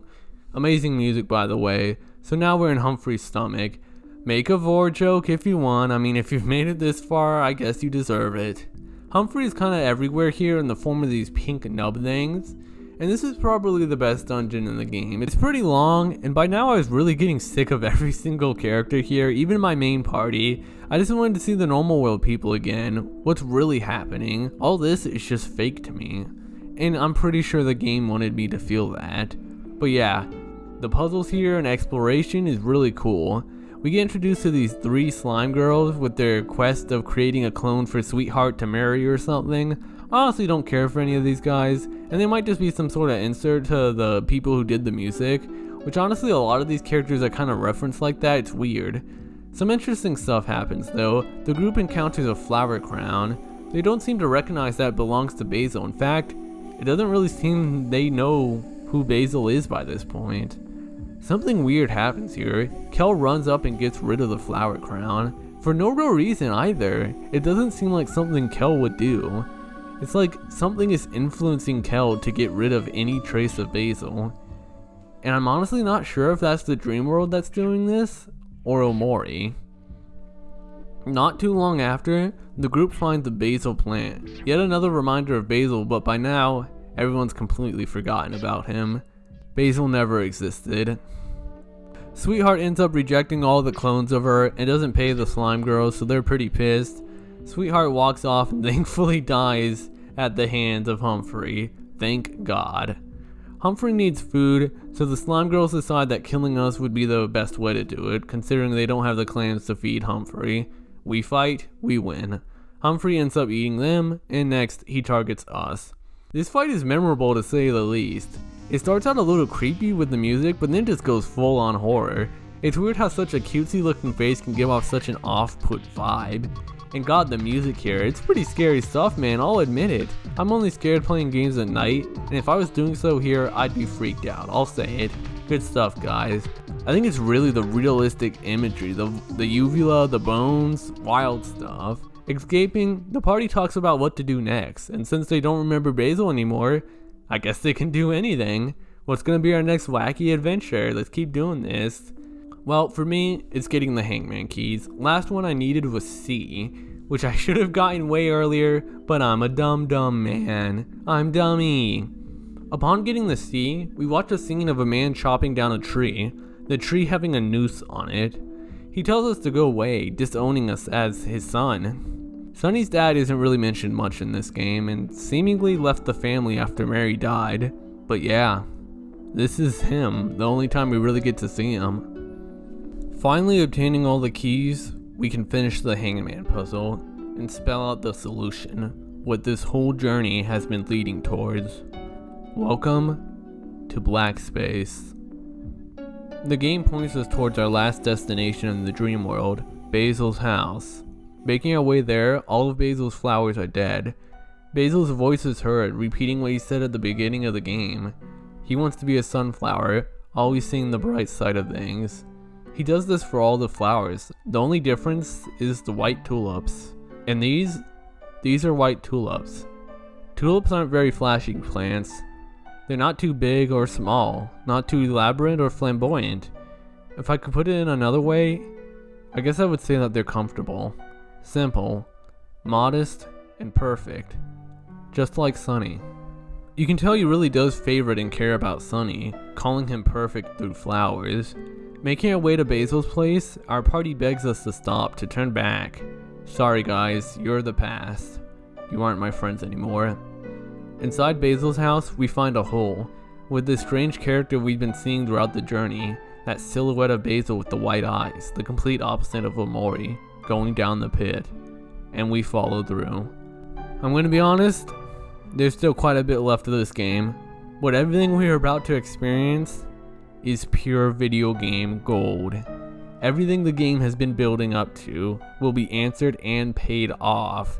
This is the kind of absolute insanity and magical video game moments that I will never forget. Get psyched, because things are about to get insane.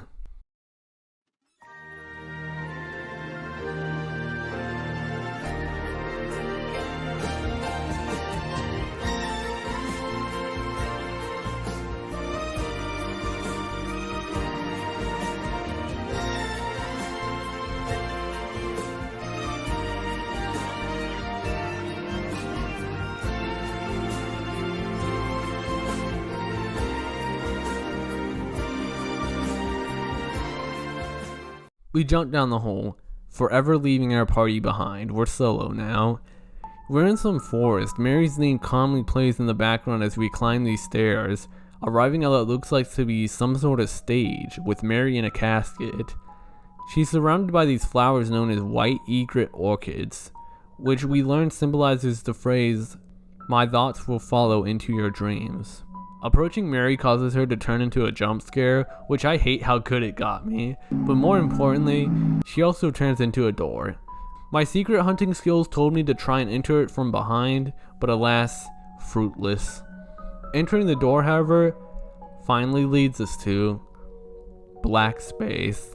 I'm probably wrong, but I like to think of black space as what's inside of the black light bulb. It kind of looks similar to white space, but no laptop, sketchbook, and light bulb. Just you, Mary's lunchbox, and a key.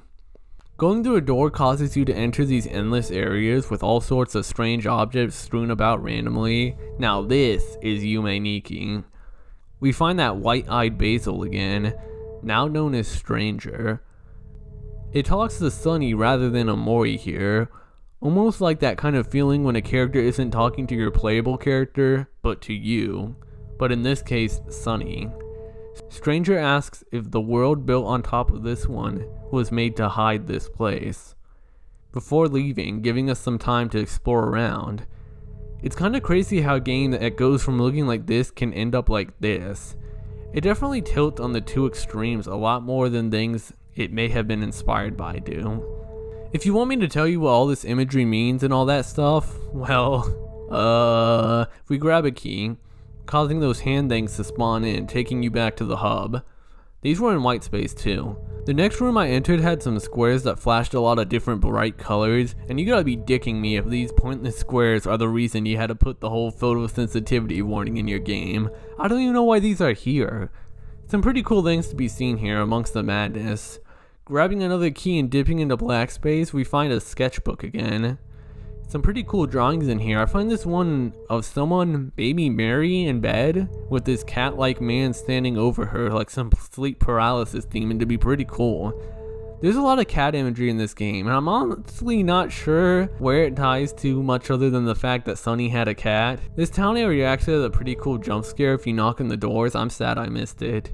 Stranger talks about how after sealing this place, you split a part of him in half, and the other half is waiting to be saved. I feel like these areas are definitely something you have to experience on your own. Like there's some weird stuff that goes down here. Hey, there's that cat guy. They're just called Butler. Weird. We find Basil again, likely the one that's the other half of Stranger. He ends up dying in a lot of various ways. It's like Sunny's headspace is some sort of Basil torture simulator. The way Stranger talks alongside the choral really hints at the fact that there's some sort of tie between Sunny and Basil that we don't know yet. You know, Basil's right here. Most spiders are pretty harmless. It's usually just self-defense. Spiders are cool, man. Respect the friends. After going through enough of these doors, you find this red one. Entering it leads you to the snowy mountain, at the top being a church. Climbing up the stairs, we find Basil, being held down by something. Stranger shows up telling Sunny that the truth is here, and that we can't run from it forever. He wants them to face it together. We go in with Basil, arriving at this very red area. Basil gets dragged away and held down by those red hands from earlier, but Omori, seemingly in control of the hands, takes his knife and stabs Basil. Whatever the truth is, Omori does not seem to want to face it, and he really seems to wish Basil wasn't here, as if it was some reminder of his trauma, as if Basil did something wrong. He uses the hands as a bridge to enter this throne of giant hands, all stretched out, maybe making pushing motions, and it's there he sits. Sunny falls out of bed, waking up in the middle of the night. Kel is still asleep, but Hiro is gone. Hearing the piano, we go back to the piano room to find Mary, sitting on the piano, curtains in front of her. She plays the title theme of this game, saying how she chose it for Sunny in her last recital and how she loved it. She then comments on how Sunny hated the song, how Mary would lock herself away on the piano practicing it. It's probably what led to Sunny learning the violin, so you could get together with Mary more. Mary recalls how it was hard for Sunny to keep up, and that maybe she pushed him too hard, and apologizes. She just wanted it to be perfect. Before disappearing, she states that they never did get to play that last recital together.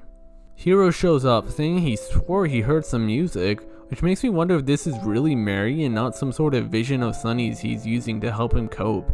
Hiro talks about how much he misses Mary and questions why she left them the way she did, possibly hinting at the idea that Mary died from suicide. He seems to rush us out, telling us to go back to bed and that he'll follow shortly. After leaving, if you re-enter the piano room, you'll find Hiro mourning over Mary. It's nice that you try to be as positive as possible about Mary's death to everyone, trying to help everyone through it and stuff, but in the end, it seems he himself can't get over it more than anyone else. You can't approach him here, so there's nothing to do but leave. I only noticed this here in the footage, but the closet door is there, look, on the left. I didn't even notice while playing it, and maybe I did and I just always assumed it was there. I went into the backyard to try and find the treehouse and found something hovering over a stump. With nothing else to do, we go back to sleep. One day left. Hiro's making food for everyone when someone begins to ring the doorbell. I like how the doorbell has always been there, but whenever Kel visits Sunny, he just knocks on it instead. It's Kim, one of Aubrey's friends. She says that Aubrey isn't answering her door. Hiro suggests talking to her, knowing that she still cares about them. Well, we arrive at Aubrey's house and enter.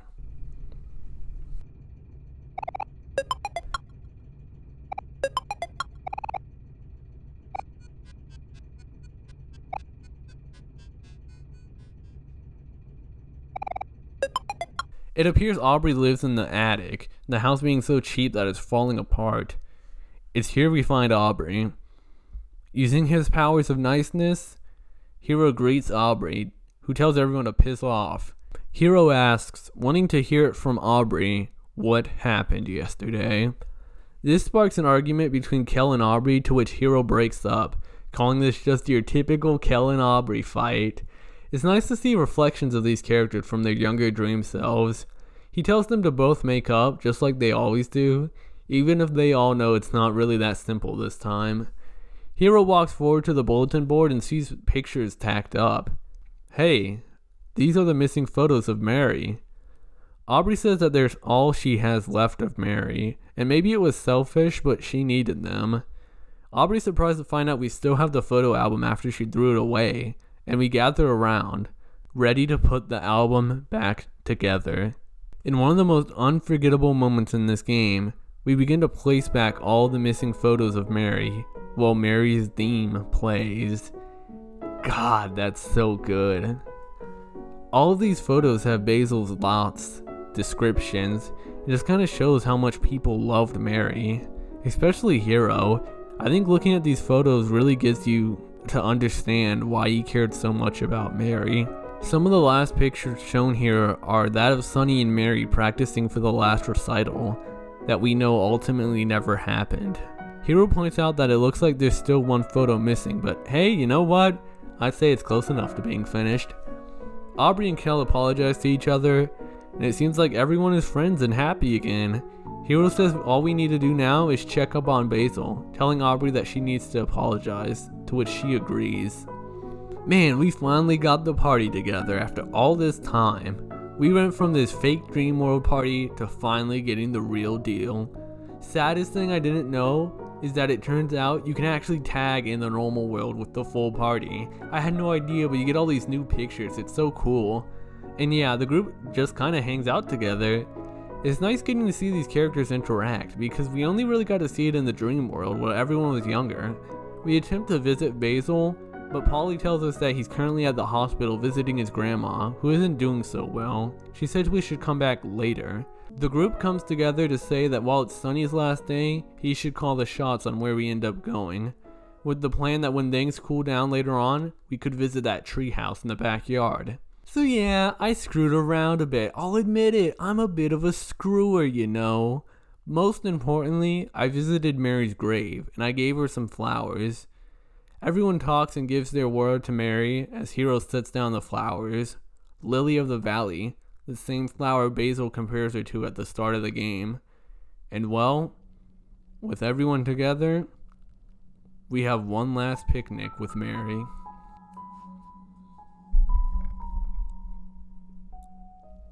There's a lot to do here, but if I told you I did most of it, I think I might be lying. I mean, I can't be out here sorting tools around during tool time. I wanted to see what was going to happen next in the story, but I did make sure to support my local artists. We arrived back at Sunny's house, ready to visit the treehouse. Also, I'm sorry if you guys can't read the text. I told myself not to put on the instant text, but remember how I said I bought 99 tofu at that part of the game? Yeah, I forgot to turn off instant text after that. Hiro says he's glad that everyone's here to face this together. Face what? Kel says that he'll go first and walks through the back door, with everyone soon following. What's happening? They stand around that stump from earlier, and while they don't make it clear, this is where Mary hung herself. No, not on the stump. She hung herself from the tree. Come on, guys, pay attention.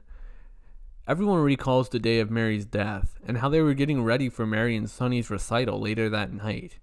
Everyone still comes to the conclusion that they don't know why Mary would commit suicide, and at this point, they never will. Moving past that, we arrive at the old tree house, and yeah, it's pretty old in here.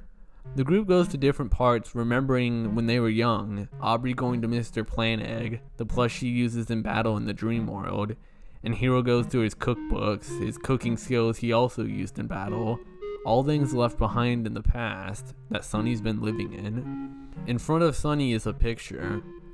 Maybe the most interesting thing though is what's on the back of it. The toy box? Why do I feel like I know where that is? Sunny silently pockets the key, and the group gets together, realizing this is the last photo from the album. Everyone quietly puts it back, finally finishing the thing. We realize we need to check if Basil's back. Aubrey runs off ahead and admits the reason why she bullied Basil. It's because one day while she was with him, she found out he scribbled out all the photos in the album. Why would he do that? Aubrey admits that she was wrong and starts crying. While Hiro and Kel go to console her, Sunny takes a very interesting step back from it all. What's that step back mean? Is it guilt? Does he not want to deal with this? We make our way back to Basil's house. Polly tells us Basil's home, but he won't talk to her, and locked himself away in his room. I don't think his grandma made it.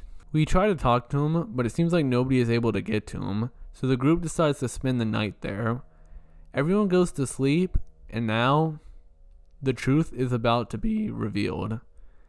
If you have made it this far, and have not played this game, there is still time to go and play it, because what I'm about to talk about here will spoil completely everything. Sunny wakes up in white space, still as Sunny.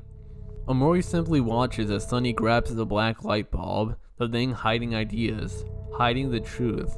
He hesitates a bit before spiking it into the ground.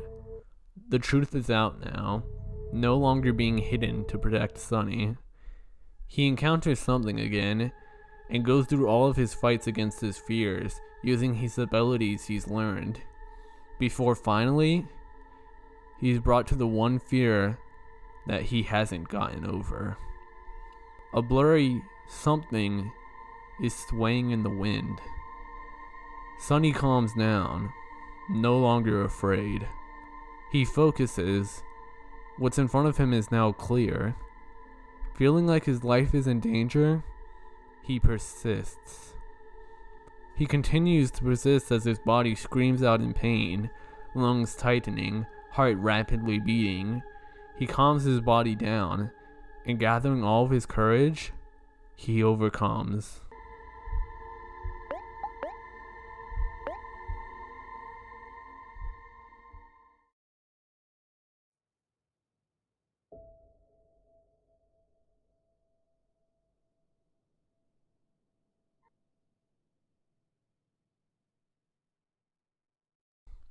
What's left is a light bulb, which Sunny picks up. He arrives in a field, picking up a photo of a tree. He encounters Basil, who tells him that he must be ready to face the truth, and to please forgive him. He then gives Sunny his photo album, and then we learn the truth of what really happened that day.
Sunny killed Mary, and Basil saw it all, with the two hanging the body to try and hide the blame. For a while, I thought these were actual pictures, but I think they were just flashes of memories Sunny and Basil had that day. But I guess they could be pictures too, I'm not sure.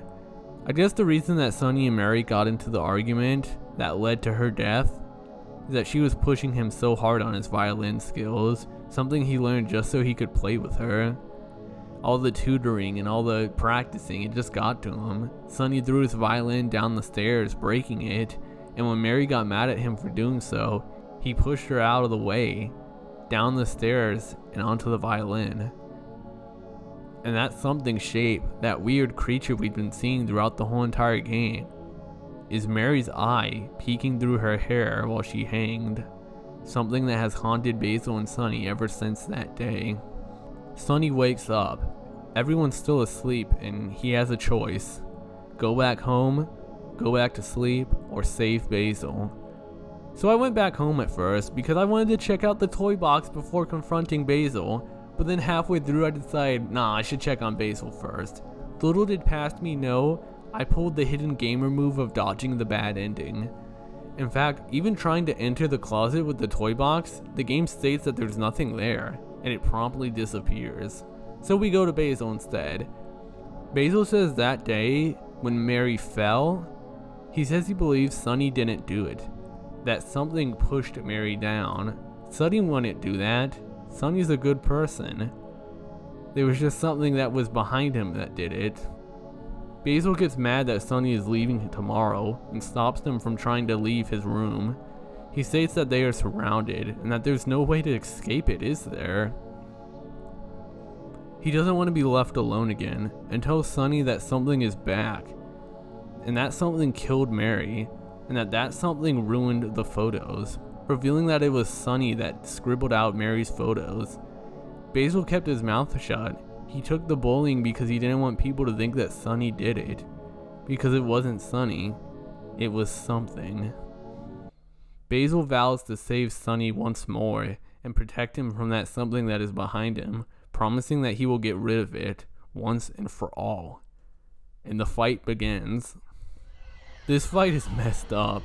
All of Sunny's skills fail to work. He wasn't ready for this. So the fight is just these two traumatized kids beating each other up. Basil thinks he's fighting the monster that's behind Sunny, when really he's just attacking Sunny.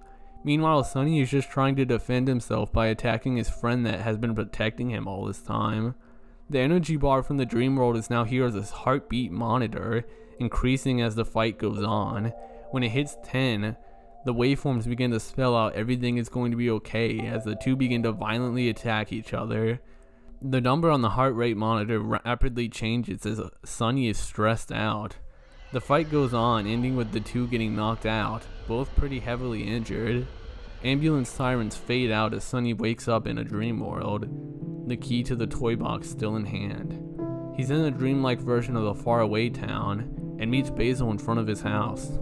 They talk about how messed up everything is, with Basil telling him it's his choice if he really wants to continue living through this or not. He says that Kel, Aubrey, and Hero will forgive them if they tell the truth. He says his farewells, hoping to make new memories with Sunny, and we enter. A piano can be heard off in the distance where we find Mary, playing the main theme song of the game once more. Mary says that she'll always be watching over us. The closet appears now, and Sunny uses the key on the toy box. Opening it up, we find the violin, broken, with strands of Mary's hair and blood on it. We take it, now equipped as our weapon. Leaving the house, we run down a seemingly endless rainy highway, all the way encountering pictures from the photo album that, when interacted with, bring us to when they were taken. With everyone we experience, a piece of the violin mends itself, with the final picture we explore being when Sunny first got his violin, in which then, the violin is fully fixed. We make it to the stage of the final recital, with the younger versions of our friends cheering us on, before growing up, saying that they will always be there for Sunny. Sunny makes his way up and places the sheet music down, and...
This is the final fight of the game.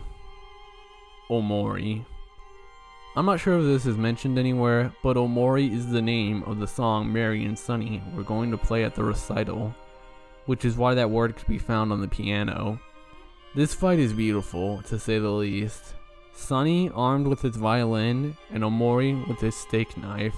In a thematic sense, you can say that this is Sunny trying to play the song Omori with his violin, and thinking of all the memories that came because he wanted to learn the violin. Oh wow, I'm already about to win, only one more attack and I got him? This fight is easy. Let's finish this. Omori did not succumb. That is genius. The ability that had saved you from game overs during the game in the dream world is now your biggest challenge. And while the ability was helpful for us when we were Omori, for Sunny, it's not. It's his attempts to overcome this side of him that wants to give up and live in the past. The side of him that has been here for 4 years. The side of him that was him. And it comes to this point where Sunny himself is defeated. But, just like Omori, Sunny doesn't succumb.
Omori is defeated and disappears, with Sunny regaining control of himself and his life.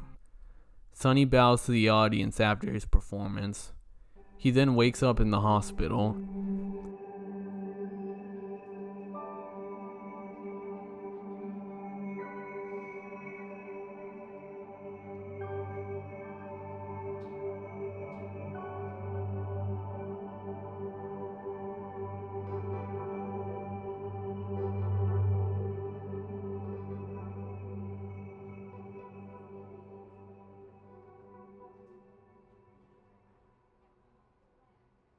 If you helped anyone throughout the game in the faraway town portions, you'll see flowers and a comment from them thanking you. Sunny leaves his room seeing his dream friends for the final time, leaving him. He follows Basil to his room, being shown off as both halves of Basil. When arriving, he confronts his friends, ready to tell them everything. and then the credits play. If you watered Basil's flowers over the journey of the game like I did, you'll get an extra scene of Basil waking up. He sees the something behind Sunny disappears for good as Sunny smiles. Basil smiles back, his own something vanishing in the process. We return to the title screen, Omori now replaced with Sunny, because Omori is gone for good. Damn, man. That was good. That was really good. I guess before we get to my overall story stock, I'll talk about the other route. The Hikikomori route is what happens when you close the door on Kel and refuse to go outside. You skip all the story sections of meeting your friends again, but guess what?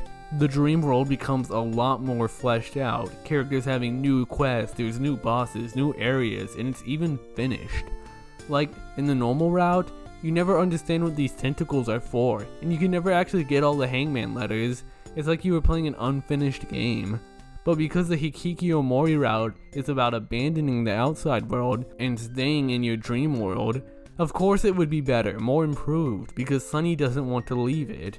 If the normal route was about the normal world slowly taking over the dream world, this route's the opposite. The normal world is the boring stuff, but the RPG adventures are exciting and awesome, and it's the central point of the game. The game becomes a better RPG, and as dumb as that is, I think it's pretty genius, and to some people this is the better experience. Hell, the characters even get ultimate weapons, with Aubrey getting a bat, and Kel getting a basketball, which is basically their weapons in the normal world. It's like this is fully cementing them as the replacements to the real friends, which is kind of dark. I think this is pretty cool that it's here. I feel like very few games can do something like this and come out with it making sense. And maybe it just goes to show how strong the story is for this game. But I don't know, I just couldn't ditch the friends like that. Remember how I said in my Soma Spirits video that I don't like making characters I like sad by purposely doing bad end routes? Hell, I don't like making game characters sad in general, it just makes me feel crappy. So I'm not going to do this route, which I guess makes this a pretty bad critique video, but I mean, did you guys actually have any faith in me? Hey, Future Spacey here. Like, the one that's currently editing this video you're watching. Hope you're enjoying it. All the little visual gag things I added in, mostly because I'm bored and thought, wouldn't it be funny if I put this here? And then I do so I don't go insane, because I've been working on this video for like a month now, man. The original version of the script kind of glazed over the Hikikomori route, but I'm here to rectify that, because I think it's important in its own way. All footage will be used from this video. I won't show it all, of course, because, well, the video's 2 hours too, but feel free to peek it. They don't show everything, but they do show a lot. It's a really interesting route with so much content. It's a very different game. Remember how in my gameplay footage I was showing a lot of the same enemies? Well, the normal route doesn't have a ton of enemy variety. The dream world in the normal route is like a game still in development. It's kind of fascinating. But maybe the most interesting thing is the theme of it. In this route, Sunny can't handle the truth of what happened that day. He doesn't go outside, doesn't see his friends, he lives in guilt. The normal world gameplay is just doing boring chores, waiting for night to come, for the real fun to happen. Which is something I can honestly relate to a lot. Much as I don't want to sleep and work as much as I can, sometimes I'm just glad to go to bed. You know, sometimes you just don't want to wake up either. Sunny doesn't want to be Sunny, he wants to be Omori. He wants to be saved by him. He wants to stick in the past where everyone's happy, innocent, alive, going on seemingly endless adventures. But on doing so, Sunny becomes worse. He's digging himself a deeper hole and hurting himself. Parts with any mention of Mary calling Omori Sunny are gone, and by the end, Sunny is emotionless. Instead of choosing to overcome his guilt and accept what happened, he kills all feeling for everything, no longer feeling anything about the incident. I don't even think he gets over his fears in the normal way. Fights where physical attacks wouldn't work. They were things he overcame in himself. But here, he just beats them up. Yeah, that shows you, Mary. One of the endings too, Sunny's now gone, replaced by Omori, what Sunny wanted. To be protected forever. And as something follows you out to your car, you move away, never even having seen your friends again. Sirens can be heard, likely Basil committing suicide like in the other endings, but that's okay, because the Basil here is doing just fine. And all of our friends will be coming with us wherever we go, all as it used to be. And you know, maybe to some people, this is the better ending, that this even is a happy ending. I mean, I know which route I prefer. And to large amounts of people, this was the route they played. The game plays a trick on you with the first time opening the door for Mary, you get jump scared. But then later when it's Kel, a lot of people afraid choose not to open it. Afraid like Sunny was, afraid of the truth, afraid of the person that is out there. I guess it really is a beautiful message for this game to do, to purposely make the game worse for both routes, because there lives no world where they can both coexist. It would just be wrong. But on the other hand, I guess it could be kind of dangerous, this kind of message that using the dream world to cope with trauma isn't a good thing. I remember back in elementary school, everyone hated and bullied me over a certain rumor some kids spread, and my guidance counselor told me to create a dream world where people would love me, and to just do that whenever I went to school. And for some people, they do use dreamlike worlds with friends to help them get over certain problems. Though I guess in this case it is a very specific situation. But maybe I'm wrong in assuming that there are a lot of people that use worlds like these to help them. Maybe in this case I really am just crazy. It's just that a part of me feels this could be a potentially toxic message to some people. That maybe it could hurt people. Not everyone can just face the facts. Not immediately. Maybe down the line they should, but I'm not sure. Even so, shouldn't Sunny and Basil be going to like juvenile detention or something? They killed someone, then hid the evidence by hanging the body at that. They were like 12 years old at this point. What the hell kind of kids are these? Well, I don't know, I guess that's why this is fiction, huh? But I guess it's grounded in a lot of realism with how people handle things. I don't know. I guess there's a lot of ways to look at this. But the Hikikomori route really does show this other side of Omori and Sunny, of a kid trying to get over his trauma of a terrible accident by stealing himself away in a world where that never happened. I'm not really sure what point I was trying to make here, but I'm gonna get back to editing the video now. Peace. I have to say, overall, the plot was really good. It was cool going back and seeing all these hints and setups that I didn't notice before. Overall, I'm pretty glad I made this video and sat through the plot again. Doing this analysis really made me appreciate this game's story more. And I think that was the most rewarding part of doing this. Like all the symbolism with the hands that show up, you never really understand it until you understand the fact that it was referencing Sunny pushing Mary down the stairs. And there's definitely a lot of viewpoints on certain aspects. Like, I've seen people say Basil is actually a pretty crappy person, how clinging to someone can make their life worse, and that not everyone needs some hero to protect them. And if anything, Basil's existence is just stressing out Sunny and causing him even more pain, making it even harder for him to move on. It's not like Basil really changes any of that either. But I don't know, I guess I never really saw him that way. I honestly saw Sunny as more of a crappy person, but I guess if we're really being real, I can't really judge kids. Like, you think they know what they're doing with what happened to them? Anyways, I still think the pacing of the story is kind of whack at parts. Like, I really don't care for anything that happens in the dream world. Which maybe that's how I'm supposed to feel, I guess, but that doesn't mean it's exempt. Sweetheart is an astonishingly bad character. Like, when they just randomly killed her off finally, I was just like, okay. And I get her and Space Boy's purpose. They're supposed to distract the party from finding Basil. But they're so boring. Imagine if instead of distracting the party by being annoying, they did it by being cool. Like Space Boy's like, hey guys, get on my ship and let's go on an adventure.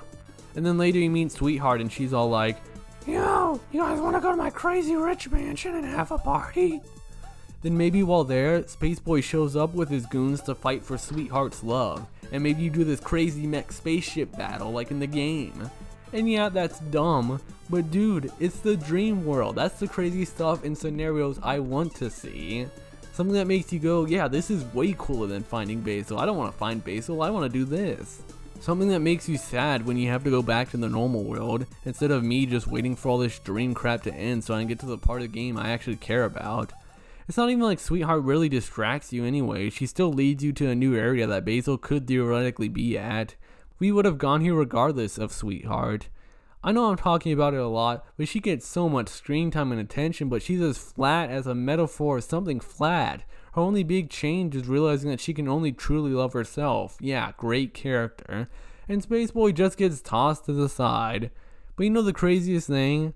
When the story does get good, it's amazing. It really does feel like I played two different games. Because when I think of Omori, I either think it's an okay game because my thoughts first go to the dream world, or I think it's an amazing game because my thoughts first go to the normal world. It's two games, but I really only liked one of them. Okay, spoiler warning over. Charge him!